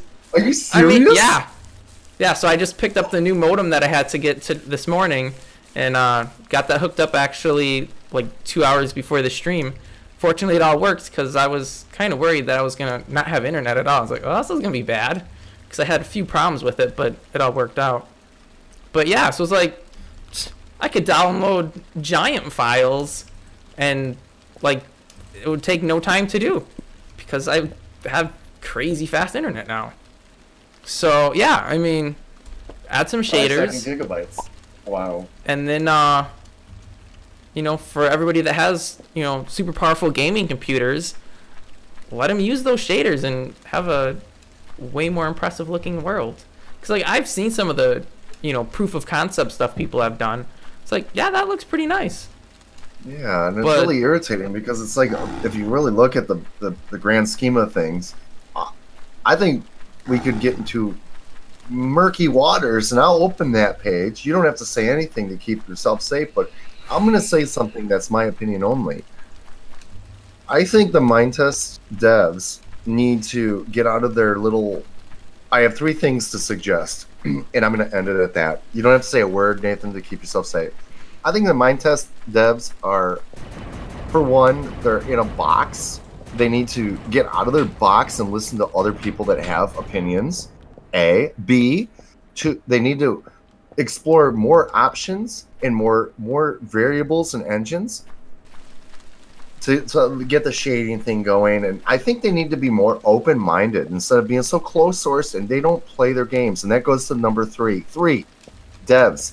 Why don't you start playing Minetest and testing what you make instead of forcing us to just tell you why things don't work? If you're a good developer, you're going to actually like test your product. I think the devs, most of them, are lazy. They just write code and they want to be pompous and arrogant about it. And I think the Minetest community is dead because all you have is a group of X amount of developers that make everything that we play, but we're the ones that actually play it like on a daily basis. We're the ones that code in it. We're the ones that submit our suggestions, and nothing gets heard, you know. And this is a one-sided Maikerumine conversation. This has nothing to do with Nathan, okay? So if you're listening to this, it's all me. Give me the hate.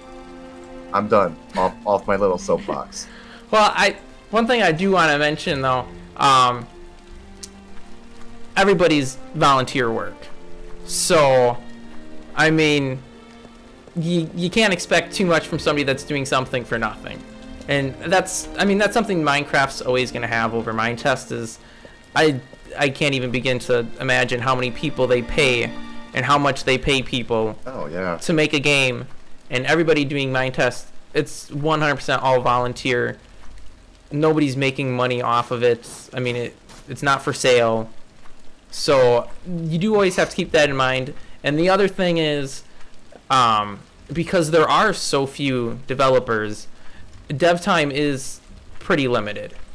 And so, I mean, I understand why a modder or a dev who, you know, personally is like, well, I don't like this feature, I don't think we should have it. They're obviously never going to spend any time coding it because they're already biased against it.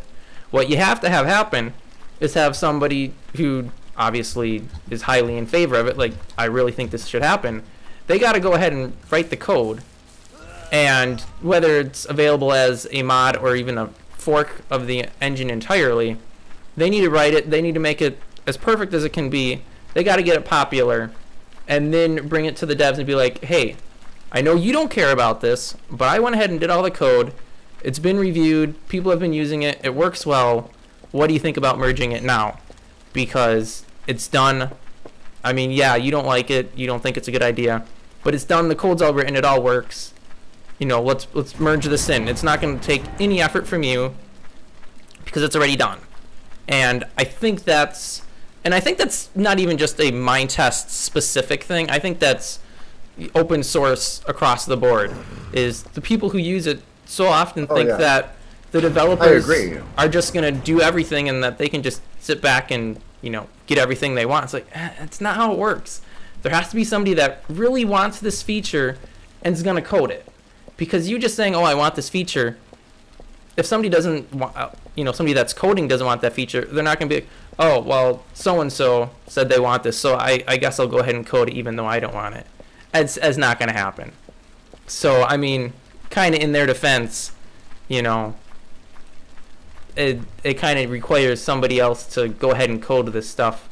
Because otherwise, yeah, it's never going to happen. And again, that's even true for, like, outside of software things. I mean, like if you want your house painted and you tell your significant other, oh, I think we should paint, but you don't go and paint and they don't want to paint it, well, it's obviously never going to get painted because they don't want it done. And if you're not going to do it, nobody's going to do it. So, I mean, that's just my 2 cents on that whole topic. But yeah, there's been some stuff that I have there we go. There's been some like tech demos and stuff that I've seen. Yeah, they look pretty neat, but unfortunately that's all they are. They've never gone beyond a tech demo. The person that coded that like expects somebody else to just pick up where they left off and like, okay, yeah, well they implemented one thing out of 20. I guess I'm gonna go do the rest for them. Yeah, no. Most likely not going to happen. You got to do it all yourself. So, until that happens, yeah, probably not gonna get shaders because,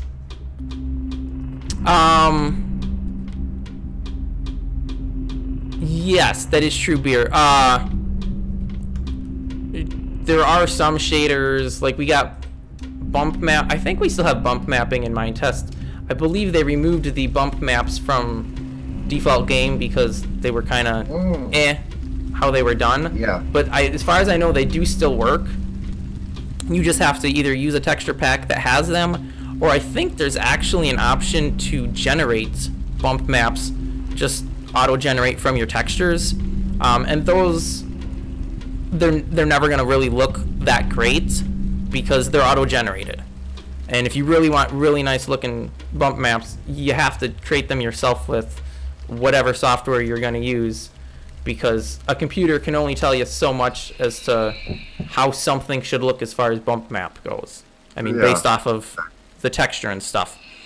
And I think that's an afterthought in the Minetest community. Yeah. And the other thing,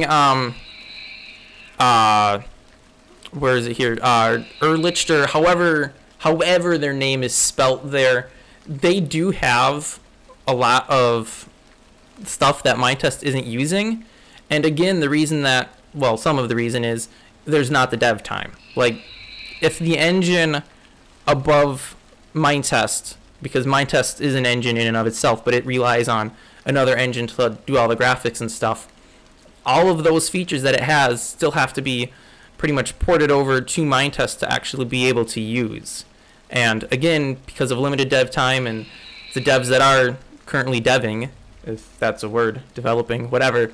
I like it. Because they're not necessarily interested in implementing those features, they don't get implemented because, again, nobody that wants them is doing it.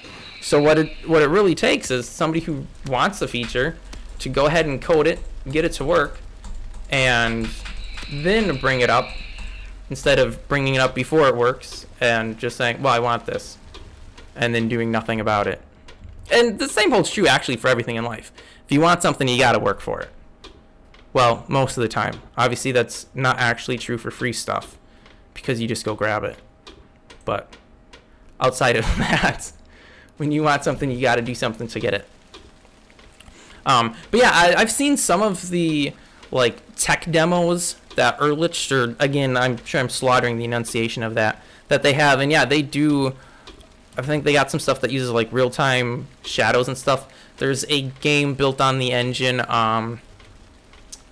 I want to say Cube 2000, I believe is what it's called, or maybe the game I'm thinking of is a fork of Cube 2000. It's kind of a first-person shooter. It's kind of a really weird game, but there's like these monsters you shoot, and there's a couple different maps, and it was fun for a while, but then once I finished the 3 maps that it ships with, I was like, well, this is boring, and I could never figure out how to add community-made maps, but it does have a bunch. But yeah, it has real-time shadows and bloom effects and like halos and all that stuff.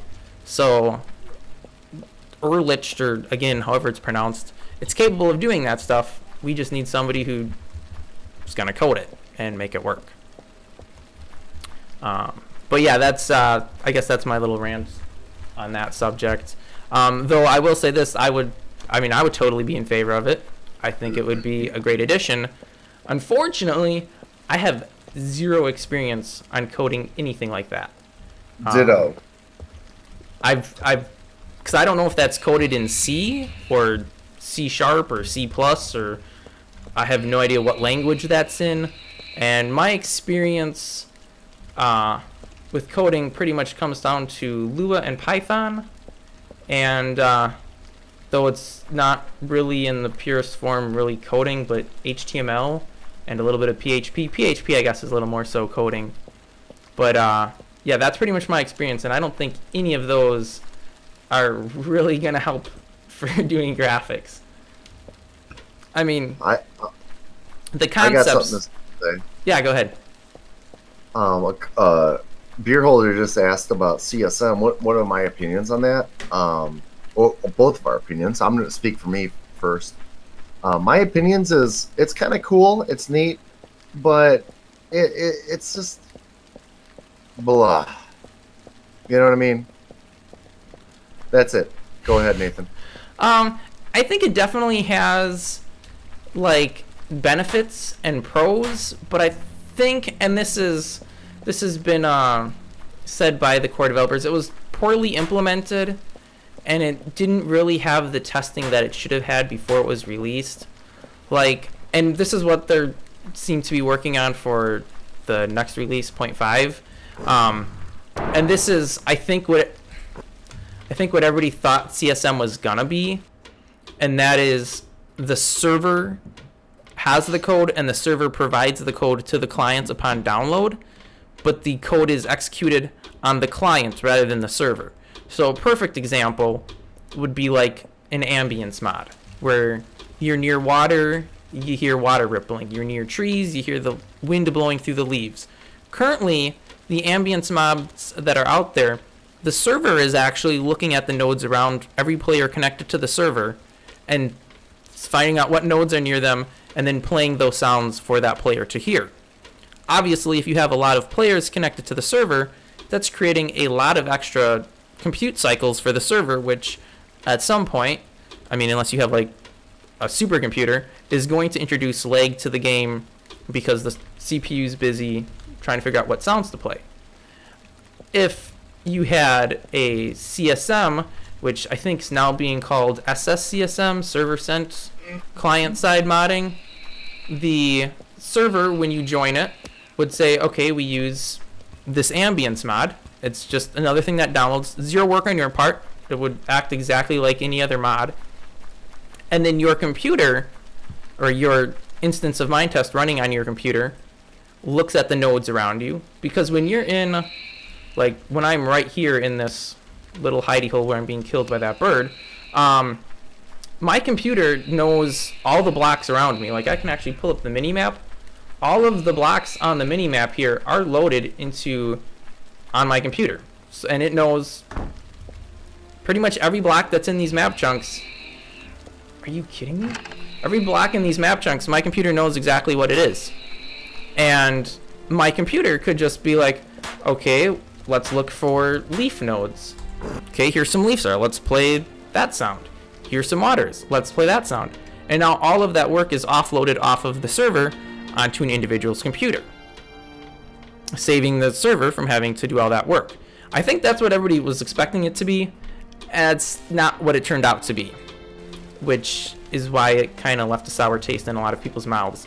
So I don't know if they have any plans to remove CSM, because there are obviously all the cheaty things, like, and I used one once, I think it was ore detect, where you could type in, and it didn't just work for ores, it was literally any node.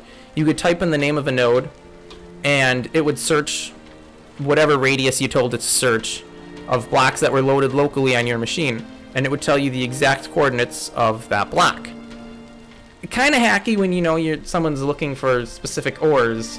They can just type that and just mine directly to that specific spot and get those nodes. So that's kind of why it failed, because people hadn't really thought of the implementations that could be made that would be, you know, kind of hacky and cheaty and giving people advantages. And now, of course, yes, everybody could download that client-side mod, and it could be a fair playing field again. But at that point, what's the point of even having it? It's not doing any good.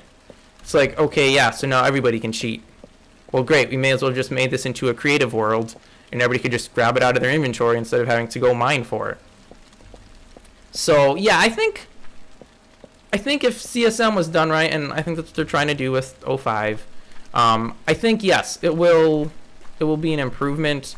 But yeah, unfortunately, it was to echo what somebody else said, and I don't remember who it was, whether it was one of the core devs, that it was released too early and without enough testing. But hopefully that'll get fixed, and we'll get something more to the idea that everybody thought we were getting, which is servers sending client mods, because there's so many different things that could easily be decoupled from the server. Because right now, this is kind of what you want to have. The server needs to control like all of your physics, all of the block placement, block breaking, because the server needs to know that that should actually be happening. So like, say if I was in a protected area and I try breaking a node, that node shouldn't break because it's protected. Well, if it's my client doing this, I can have a hacked client that just says, well, ignore protections and let me break every node. Obviously, you don't want that. But other things, such as sound effects, it really doesn't matter if I'm hearing a sound effect that maybe I shouldn't be, because it's adding immersion to the game, but it doesn't really affect the game mechanics. Like, I can have sound effects, the next guy cannot have the exact same sound effects, and it really doesn't alter how fair the game is for either one of us.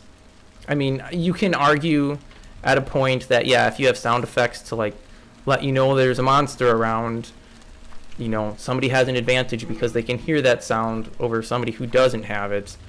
But, I mean, I usually play with my sound muted, and I've had zero issues. So, it's really just an aesthetic and a gameplay thing, but it's not like a essential thing.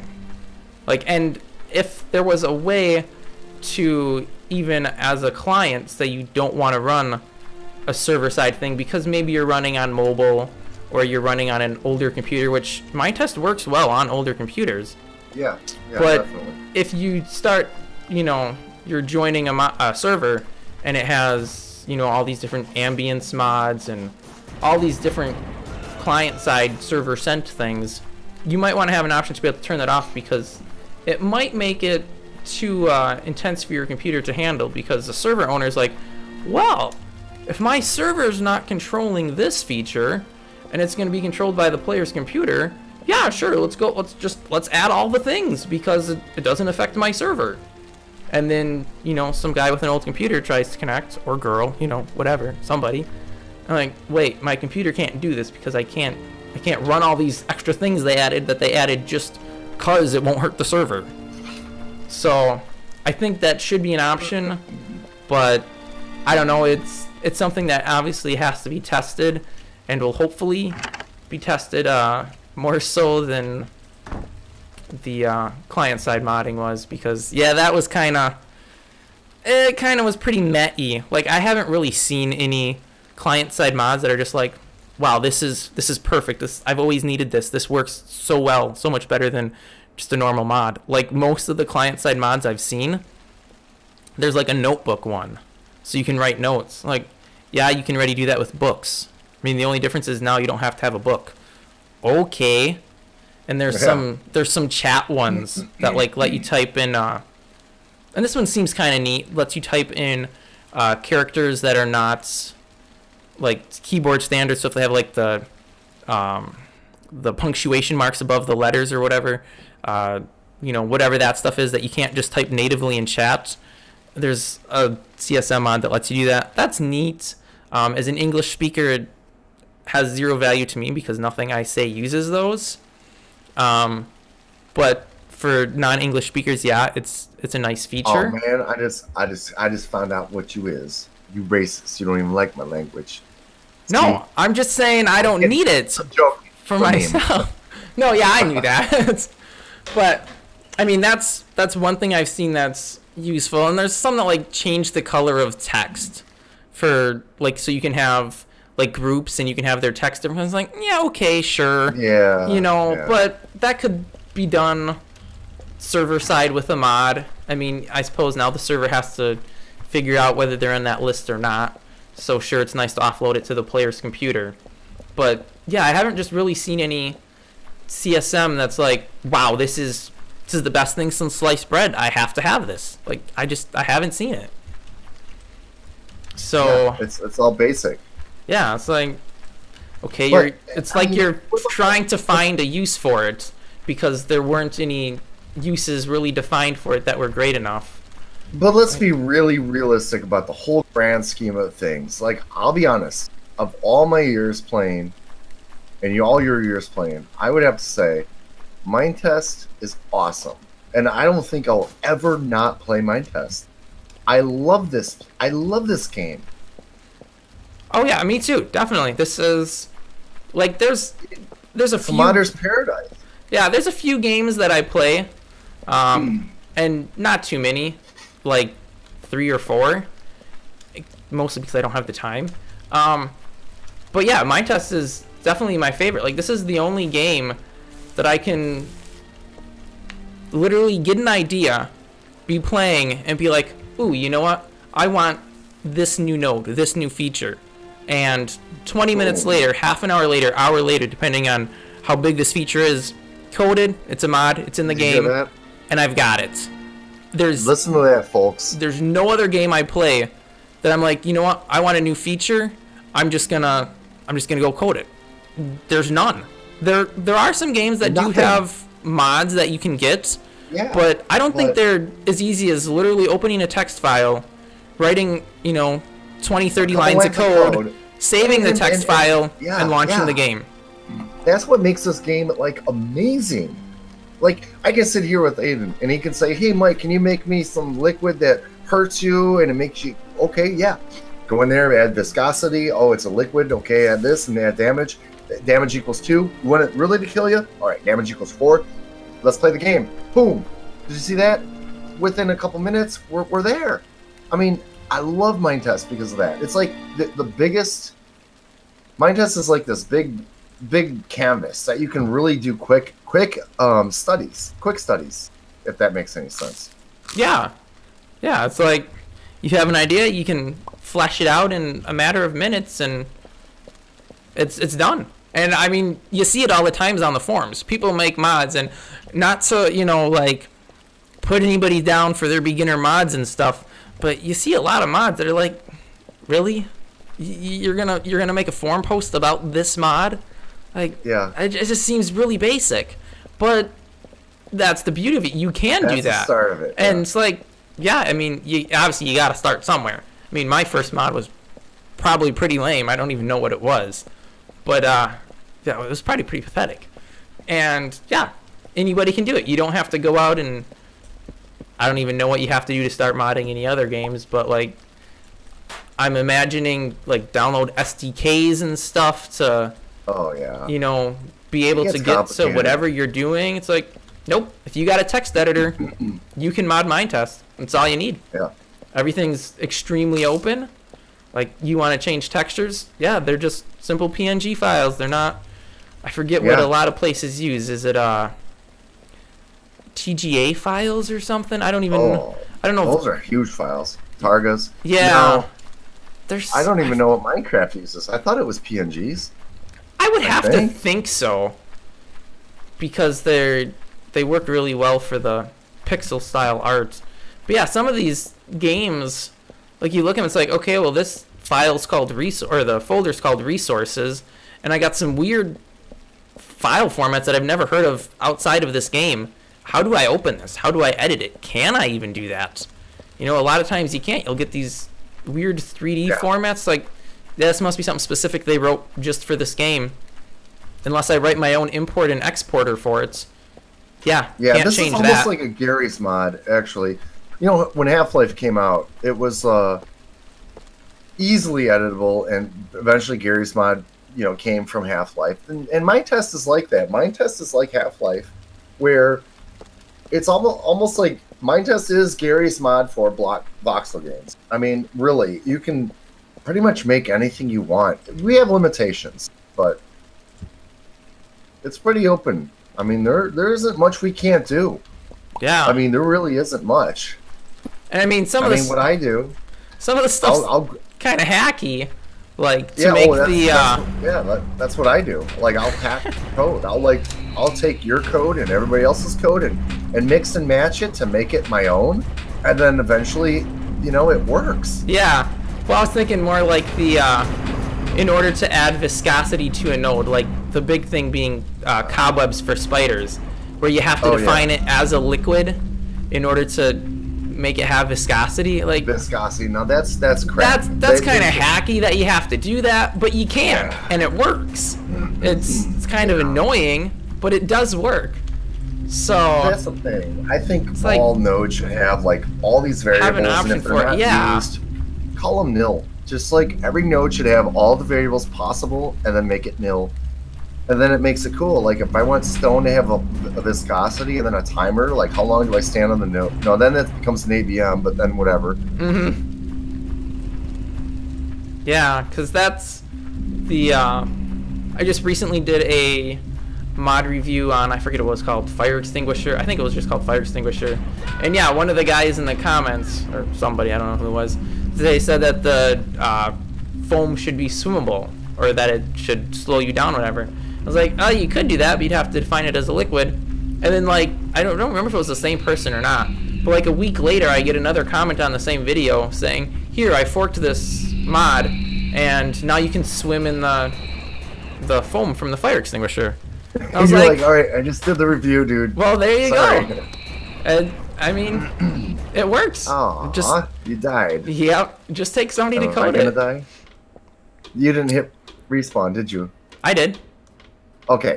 Yep. Now this guy's getting attacked by that guy. So this guy's a good guy. No, this guy's a bad guy. The guy you shot was a good guy, actually. Oh, whoops. The bad guy was. Oh, dude. Yeah, I forgot to tell you. There's good guys in here too. Oh, yeah, I didn't know that. Once you start attacking them, if they're good, then they'll attack. They'll fight you back, yeah. Because the bad guy was attacked by a good guy, and the good guy was the guy that you attacked. Whatever, I don't know. See, getting back to the chat here, I forget who it is. I think Ruben Wardy, if that's how you pronounce his name. He is working on a mod store.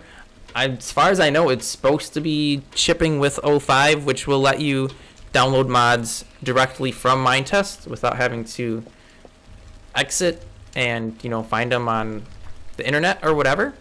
So that is a planned feature that should be with the 05 release. I don't think there's anything for texture packs planned, but I would think it would probably almost be able to work the exact same way, so maybe it is. because as far as I know, it's just pulling a set of files from the internet and then throwing them into whatever location where they need to be located, be that in your mods or texture packs. I would think that would be easily to code. And yes, we did used to have that. It was removed though because the content database, I think it either went offline or it just was not being maintained, and having a tab in Minetest to download content that just resulted in errors because the backend didn't work was kind of annoying and stupid, so it was removed until it got fixed. It hasn't worked in years, like literally. Yeah. When I first tried it, like 408, it never worked. Yeah, so, and like I said, I know that he's working on a new one, and I've seen the content database, and I've seen people adding stuff to it. So it should be shipping with 05 as far as I know. I honestly don't think we're ever really going to see Minetest game become more of a full-fledged game. I don't see it happening. What needs to happen is for some people to just make some very polished sub-games that can ship with it, which unfortunately, the only one I can really think of offhand is Wuzzy's, what's it called? He has Mineclone, I think. I haven't played it all, but from like the screenshots and stuff. That needs to be shipped. Yeah, that needs to be shipped, but I don't think it will. Because it's too much like Minecraft, and I think they'll get issues with that. Exactly. I think there'd be, or maybe even if there wouldn't be, but there's enough worry that there would be, because obviously Minecraft is owned by Microsoft. Microsoft's pretty huge. Minecraft's pretty huge, and yeah, I think we would just be opening ourselves up to all sorts of copyright infringement, even though I'm sure Wuzzy has created everything himself, or gotten it legitimately from other players or whatever. I don't think he's ripped anything from Minecraft. No, I can attest to that. I think it's too close where it'll never ship with Minetest, because then it's like, well, now it almost looks like we're trying to make this as like a knockoff or clone of Minecraft, and that's not something we want to do, because then you're just opening yourself to phone calls from lawyers, and because again everybody's volunteers, like, well, at that point we just shut the project down, because nobody wants to go to court over something that they're not making money off of. A block game. I mean, really, So yeah, I don't think Mineclone would ever ship with Minetest. I think something like whatever. I mean, it's gonna take some time. Yeah, but I think if somebody, because there is a forum topic for like prepare your sub games ready to be bundled with Minetest, and people post in there all the time, and evidently none of these sub games are actually of a good enough quality that enough people think that way about him that they ever actually get included. So I don't know. It would be nice to see some other sub games ship, but I don't think we're gonna see that anytime soon. No. Fortunately, though, it's super easy to add sub games to Minetest. Yes, that's another awesome feature. It's like, oh, I want to play this style of game. Boom, you're in instantly. Like, unzip, done. Yeah. Okay. Yeah. Change master to make it the same name. Oh yeah. Yeah. Actually, I don't even know if you have to do that anymore, because I know in mods you don't, since they added the mod conf file where you literally have one line that just says name and then the name of the mod. You can have your mod folder whatever you want, and that mod will still work. Now I haven't. Oh, nice! Thanks for telling me that. It's really nice, because if you're doing a like, I have a script. So for my mods, I actually have every mod twice on my computer. I have one location, and I could probably get rid of this, but no, maybe I couldn't. I have one location that's just called Minetest Git, and I have every single Minetest mod that I've pulled off of, whether GitHub, GitLabs, wherever, any Git source, in that folder. And every day at like, I think 2 a.m. I have a cron job that runs, and it just runs through every single file or every folder in there, and just runs is a git pull, I think, to update the mods. Updates every single mod, and then it just copies them from there to the to the Minetest mods directory. I think he uses rsync, but whatever, just copies them over. Wow. And that way all my I didn't know mods they did that. always stay updated. And some mods on Minetest, even when you, because like if you download the zip, you'll get that dash master at the end of the name when you unzip it. If you clone it, you'll just get whatever the repository name is. I understand what you're saying. But No some kidding. repository names will be like Minetest-Pipeworks. We'll just say, for example. Well, the mod's name's only Pipeworks. So you'd still have to, or you used to have to, go in and manually change that Minetest dash out, which I actually had a script to do. So it just would copy all the new files over, would delete the old, say, Pipeworks folder, then rename the new Pipeworks folder, which is now Minetest-Pipeworks to Pipeworks. It was kind of a hassle, but it worked, and it worked really well.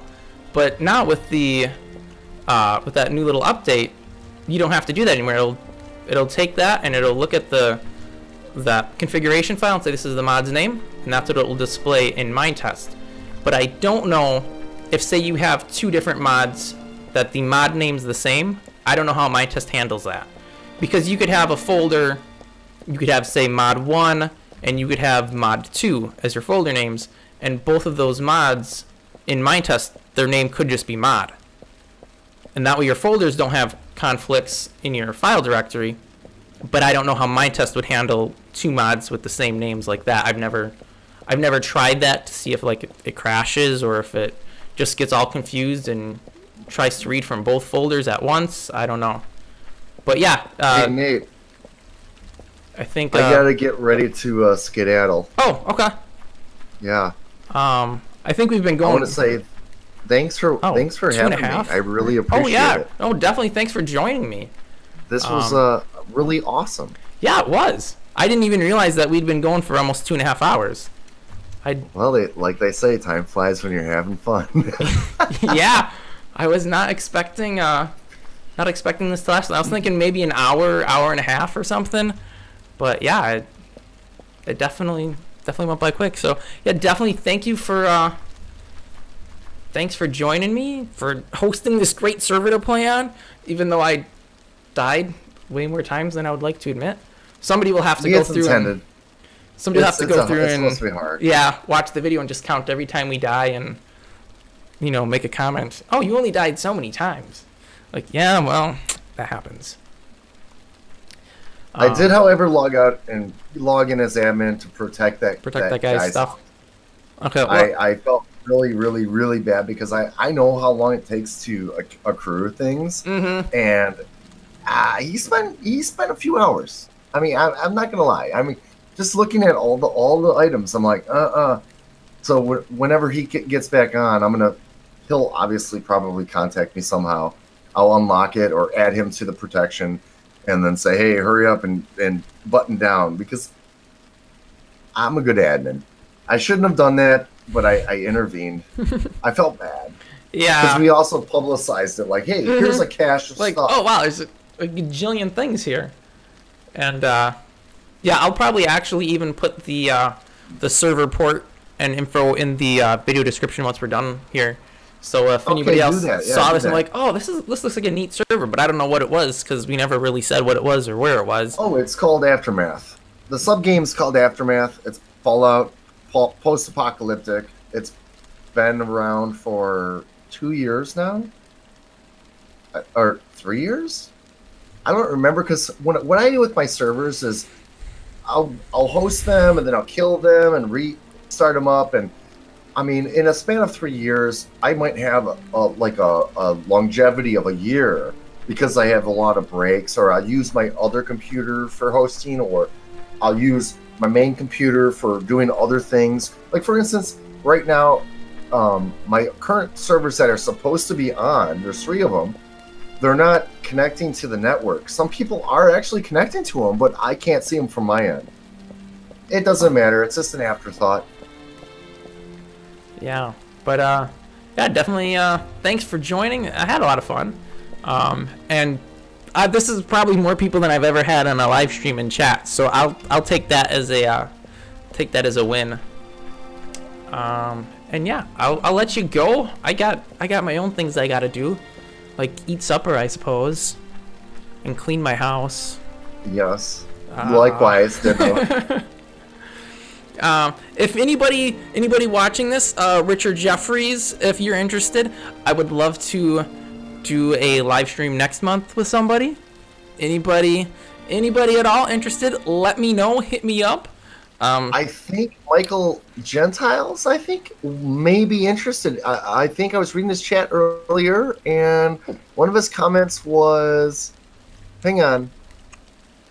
I didn't see that, but I wasn't paying that close attention. The guy from France may want to have an interview. I really think I doggone it. I can't. I can suggest a few people to interview. Uraj, interview him. He's hosted the Survival X server for about 3 years now. It's a very popular server. He's another good guy. And if Beer Holder, Emil, if he wants, these are just people that I know that are great guys. Emil hosts the Anarchy, it's called Beerarchy server.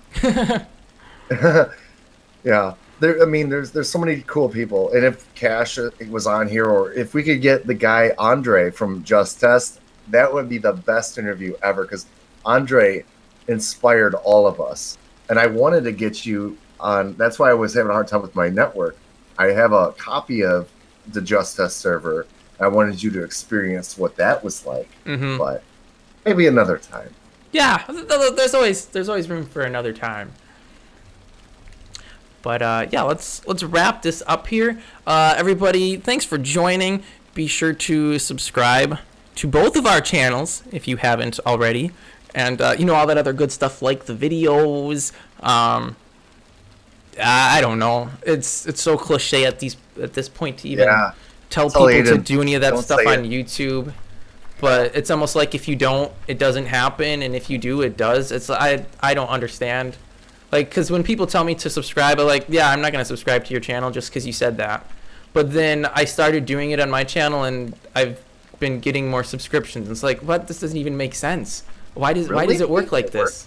Yeah, I've been seeing like 5 or 6 new subscribers a week since I started telling people to like and subscribe. It's like, what? Oh my gosh. Seriously? Does this actually work? You're kidding. Yeah, so I don't know. It doesn't make sense to me either. But wow, I feel like I'm not part of the system anymore, because that to me seems like an oxymoron or an inverse, like a double negative, or what's it called? Reverse psychology. Like, yeah. Yeah, like, well, if somebody liked the video, they're gonna subscribe. Why should I have to tell them to do it?